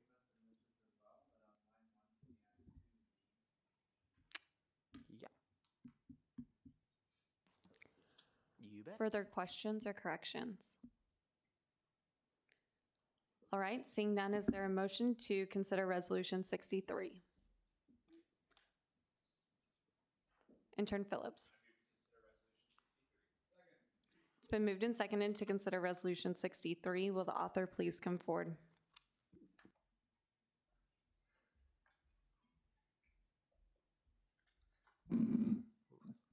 Speaking of the relationship between students and technology, this is Resolution 1920-63, Opposition to Top Hat and Other Costly Educational Platforms by Andrew Booz, Creighton Glasscock, Hannah Heatherman, Alexandra Hornig, Matthew Orzakowski, and Sadie Polson. Whereas the Kansas State University Student Governing Association has a history of working to decrease the costs of textbooks for students, such as through supporting the Open Alternative Textbook Initiative. Whereas many professors make use of educational software platforms in their courses, including products such as Top Hat, iClickers, McGraw-Hill Connect, and Wiley+. Whereas KSU-SGA conducted a survey from October 16th to November 22nd, 2019, in order to quantify student opinions about these platforms, which received 152 responses. Whereas 91.4% of respondents have been required to purchase educational software during their time at KSU, and many have been required to purchase multiple products. Whereas these platforms are often not listed in the My Class Schedule portion of CASES' Student Center, or in the online course scheduler catalog, preventing students from knowing which platforms they will need until they start their classes. Whereas signing up for these platforms requires students to agree to extensive end-user license agreements and give the companies providing these products their personal data, in some cases including location data. Whereas unlike textbooks, it is not possible to save money by renting or buying a used version of these platforms. Whereas for 63.6% of purchasers, these products cost $75 or more per semester. Whereas these products are often only used for small portions of a course's grade, yet make up the majority of the course's cost for educational materials. Whereas, for example, 41.9% of purchasers stated that these platforms were only used for attendance, often or always, despite the fact that attendance is typically a minority of the grade for a course. Whereas these products often do not cost the professor mandating their use any money, but cost the students who are required to use them to take the course instead. Whereas these platforms often duplicate many of the features of Canvas, such as quizzes, modules, and file sharing. Whereas Canvas is available to students for free and is already used in almost all university coursework. And whereas only 4% of purchasers liked these products better than Canvas, and only 5% of purchasers believe that these products are worth the money they have spent. Be it resolved that, Section 1, Kansas State University Student Governing Association opposes the use of Top Hat, iClickers, and other educational platforms that pose costs to students in college courses unless they're absolutely necessary to fulfill the learning objectives of the course. Section 2, KSU-SGA enumerates the following reasons for this disapproval. 1, the products are expensive, especially for students who already struggle with affording college. 2, the expenses posed by these products are more unpredictable than textbooks because students often have no way to know which programs the class uses until they start that class. 3, except for iClicker devices, it is impossible to save money by purchasing used versions of these products. 4, these programs require students to agree to multiple end-user license agreements with third parties and provide personal data to participate in a class. 5, students overwhelmingly dislike the requirement to purchase these products to participate in classes. And 6, students overwhelmingly prefer to use Canvas, which is provided to them for free by the university for their coursework. Section 3, KSU SGA encourages professors to utilize all features of Canvas to their fullest extent before turning to other educational platforms. Section 4, KSU SGA encourages Faculty Senate and University Administration to embrace and incentivize the use of Canvas and take other measures to reduce the cost and unpredictability of these platforms to students. Section 5, KSU SGA rededicates itself to finding ways to encourage the use of free or low-cost tech educational products.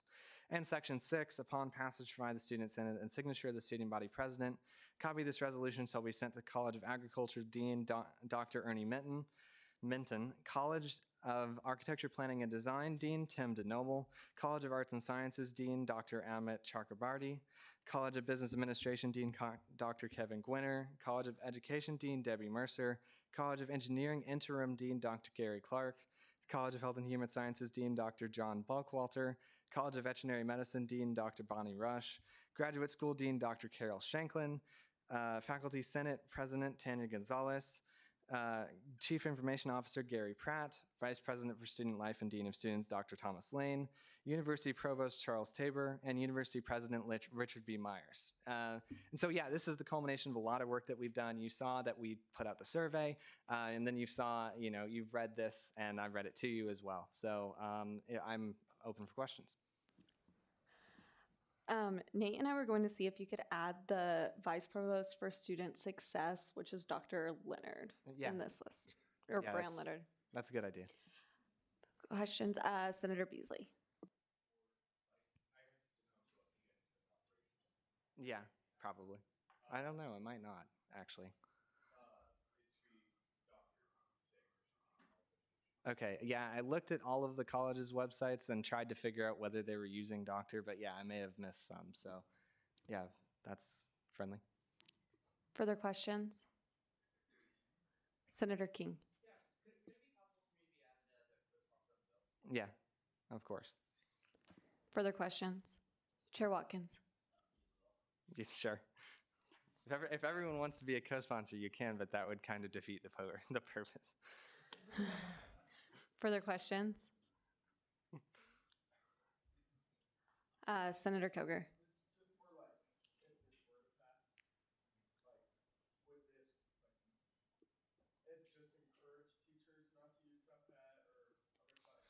Yeah, I mean, SGA has very little forms of control over what, professors can use. Like, really what I'm hoping is that this gets in front of all the deans, this gets in front of Faculty Senate.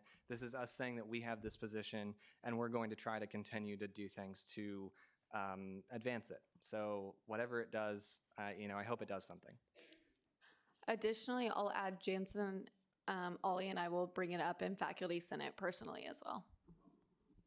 Yeah, and the other thing I would add to that is just that like SGA leadership as a whole often has regular meetings with President Myers, Provost Tabor, Dr.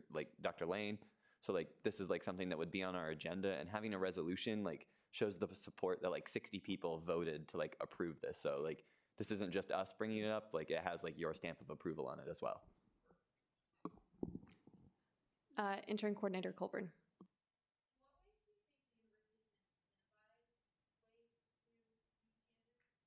Right. Like currently we have the Open Alternative Textbook Initiative, which is with the libraries and all that. And like they're already kind of incentivizing not using these platforms anyway, because to get the fee to your department for using open materials, you can't be using things that have, get fees to students in the first place. But making that more explicit would be one way. Another way would be for IT to just kind of dedicate less resources to trainings on these sorts of things. Like I know they have done trainings on Top Hat in the past, and if they didn't do that anymore, that would be a way to incentivize saying, hey, we want you to try to use Canvas instead of using a Top Hat, unless there's like features that you have no other way to get, that sort of thing. Follow-up granted. I do not. That would be a nice data point to add to our conversation. Further questions? All right, seeing none. Sorry. Seeing none, we'll now move into second open period. First, we have Senator Al-Abdullah. Did you still want to make your announcement?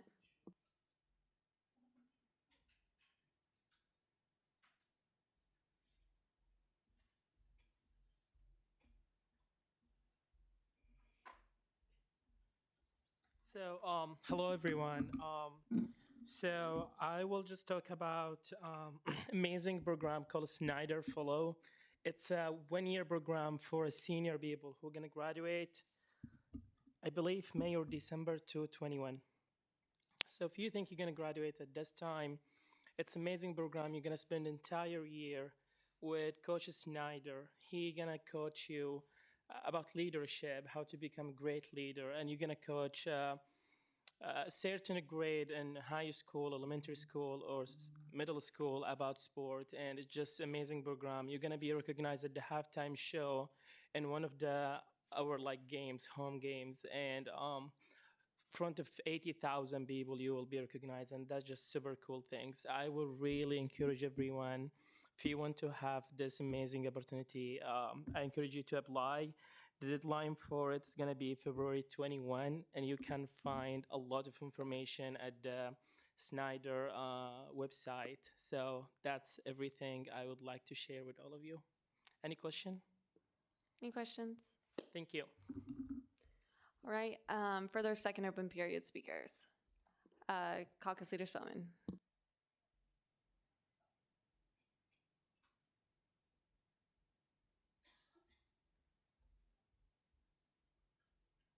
Okay, I'm back, and it's about voting, but not for SGA. So, as many of you know, I founded a student organization this year called Wildcats Vote, and I wanted to provide this body with the opportunity to learn a little bit more about some of the initiatives that we're doing this semester, and especially ahead of the fall election, which is just right around the corner. To start, the first initiative that Wildcats Vote is taking on is called the All-In Campus Democracy Challenge. It's something that I have been in close communication with Dr. Lane about. But the All-In Campus Democracy Challenge will be creating an action plan. It's primarily going to be outlining and looking at opportunities ahead of the 2020 election, so figuring out what resources are currently being utilized on campus, what faculty and staff and offices are being dedicated to civic engagement at K-State, looking at areas of opportunity for boosting those numbers. Just for reference, for the 2018 election, about 3/4 of students are registered to vote at Kansas State. However, for 2018, our voting rate was at 36%. And in 2016, that was at 45%. So we have a lot of room for improvement in those areas. So if anyone is interested in being a part of that conversation, we are looking for student organizations to partner with. But the regular Wildcats Vote meetings are Monday nights from 5:30 to 6:30 p.m. Our regular meeting time or meeting location is in the K-State Student Union in room 208. So we will be starting the conversation with both students, faculty, staff, and administration starting on Monday. And those will be going on for the next couple months or so. So if you are interested, I would love to have as many student leader voices in the room. So please consider attending.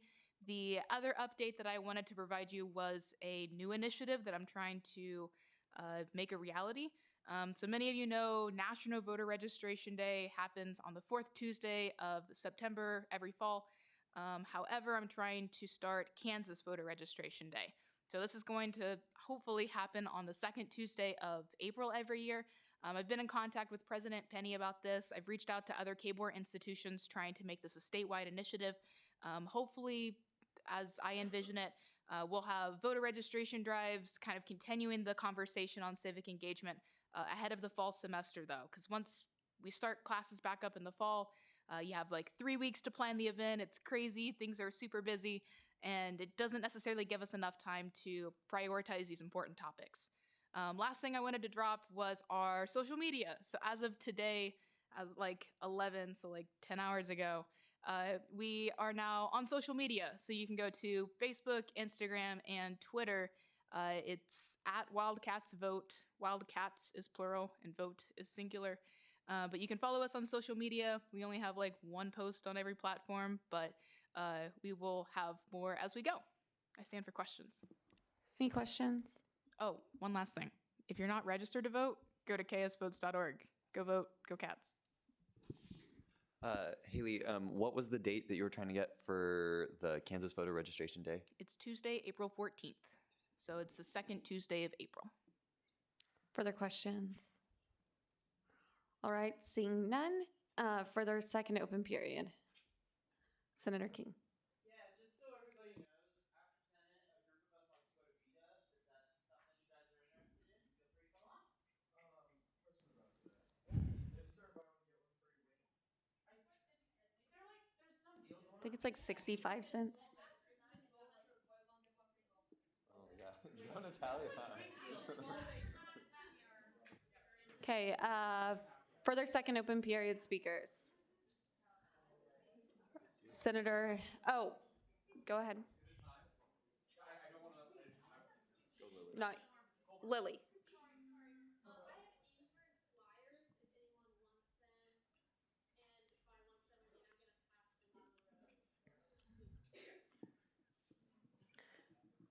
Hey, Senator Hamlin.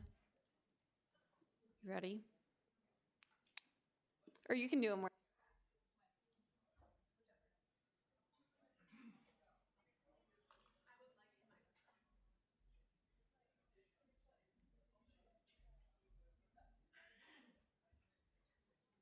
Okay, I was given the lovely job of Senate shoutouts tonight.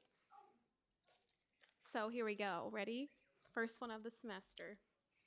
All right, shout out to Chair Andrew Booz for always being patient and willing to answer my questions. Shout out to Hannah Heatherman for being the best mentor ever, and that's underlined and capitalized. You are so helpful, and I heart you a lot. Shout out to Faisal for being handsome as hell. Shout out to...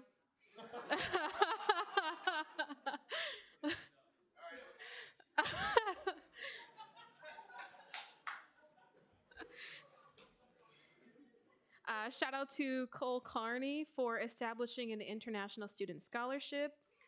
Yeah. This one just says, I really like Tell's tie.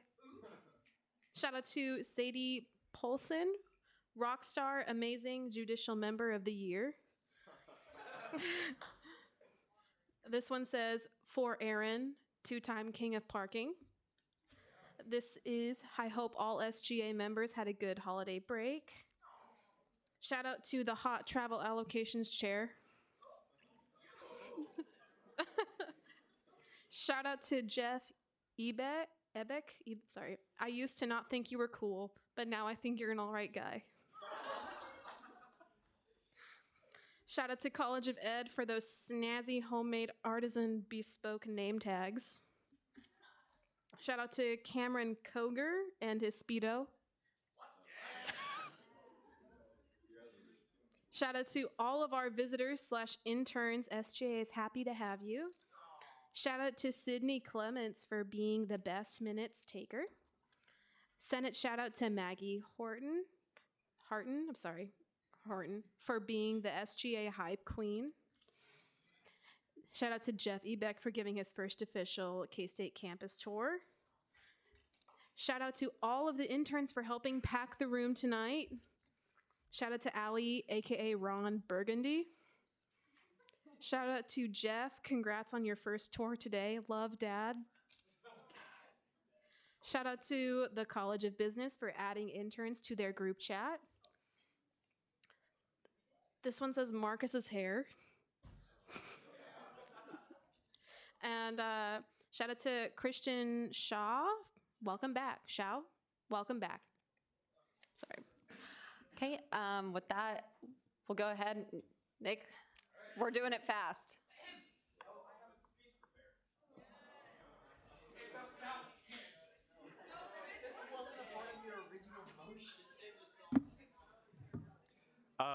I'd like to thank Cameron and Alan for making this possible. What? What? I'm on the clock? That's bullshit. Excuse me. Oh, come on. It's an ag school. You know what? Never mind. Never mind the speech. It was about how, yeah. Cool. First question. I prepared a lot of like responses to questions or debate that might have happened. First one being, why are you doing this? And it's just, you know, welcome back. Let's get some fun going and just set a good tone for the rest of the year. People call this a lame duck session, but I think this is a pretty good time. The second question that I was anticipating is why stop there? And by there I mean at Kansas becoming a state and the Civil War. What comes next? Because that's why Kansas State that's what it was originally about. The mission of abolition, equality, progress with fervor. It's Kansan to do that with fervor. This university was founded by abolitionists way back when. And it's not just about John Brown, but one of the first leaders of the American suffrage and feminist movement, Clarina Nichols, Kansan, the most successful labor rights party in U.S. history, Kansan, Esther Brown, Charles Sheldon, Charles Scott Jr., Julius Whalen, Aaron Douglas, of many broad backgrounds and successful benefits to the nation in the world of progress and so forth. Kansas Day began as and may continue to be a chance to reflect and return to that dedication to progress and equality. Now let's sing about Buffalo. Oh, give me a home where the buffalo roam, where the deer and the antelope play, where seldom is heard a discouraging word, and the skies are not cloudy all day. Home, home on the range, where the deer and the antelope play, where seldom is heard a discouraging word, and the skies are not cloudy all day. Go Cats. All right, time to go. Anybody else, second open period? I really did enjoy that, I promise. I cried. Last thing for second open period, I meant to say this in announcements. You've noticed like homemade name tags. We're going to start keeping cardstock out there. Idea from DEI, so creds to them. Leaving markers out there, so if you're visiting Senate, you can have a name tag with Parla hits. Okay, reference of legislation, Bills 72 and 73 will be referred to the Privilege Fee Committee, Bill 74 and 75 to travel, and Resolution 63 to Senate Exec. For announcement of constitutional revisions passing, Bills 10 and 20 were successfully ratified. And with that, we'll move into second roll call. Reminder, since we've been on break, don't start packing up until we're done. It'll go fast. Al Abdullah, Al Madani, Beasley, Blina, Betancourt, Bond, Booz, Bowers, Brentsy, Burke, Carlson, Carr, Clark, Clements, Coggeshall, Colasico, Cruz, Dowd, Frederick, Gallardo,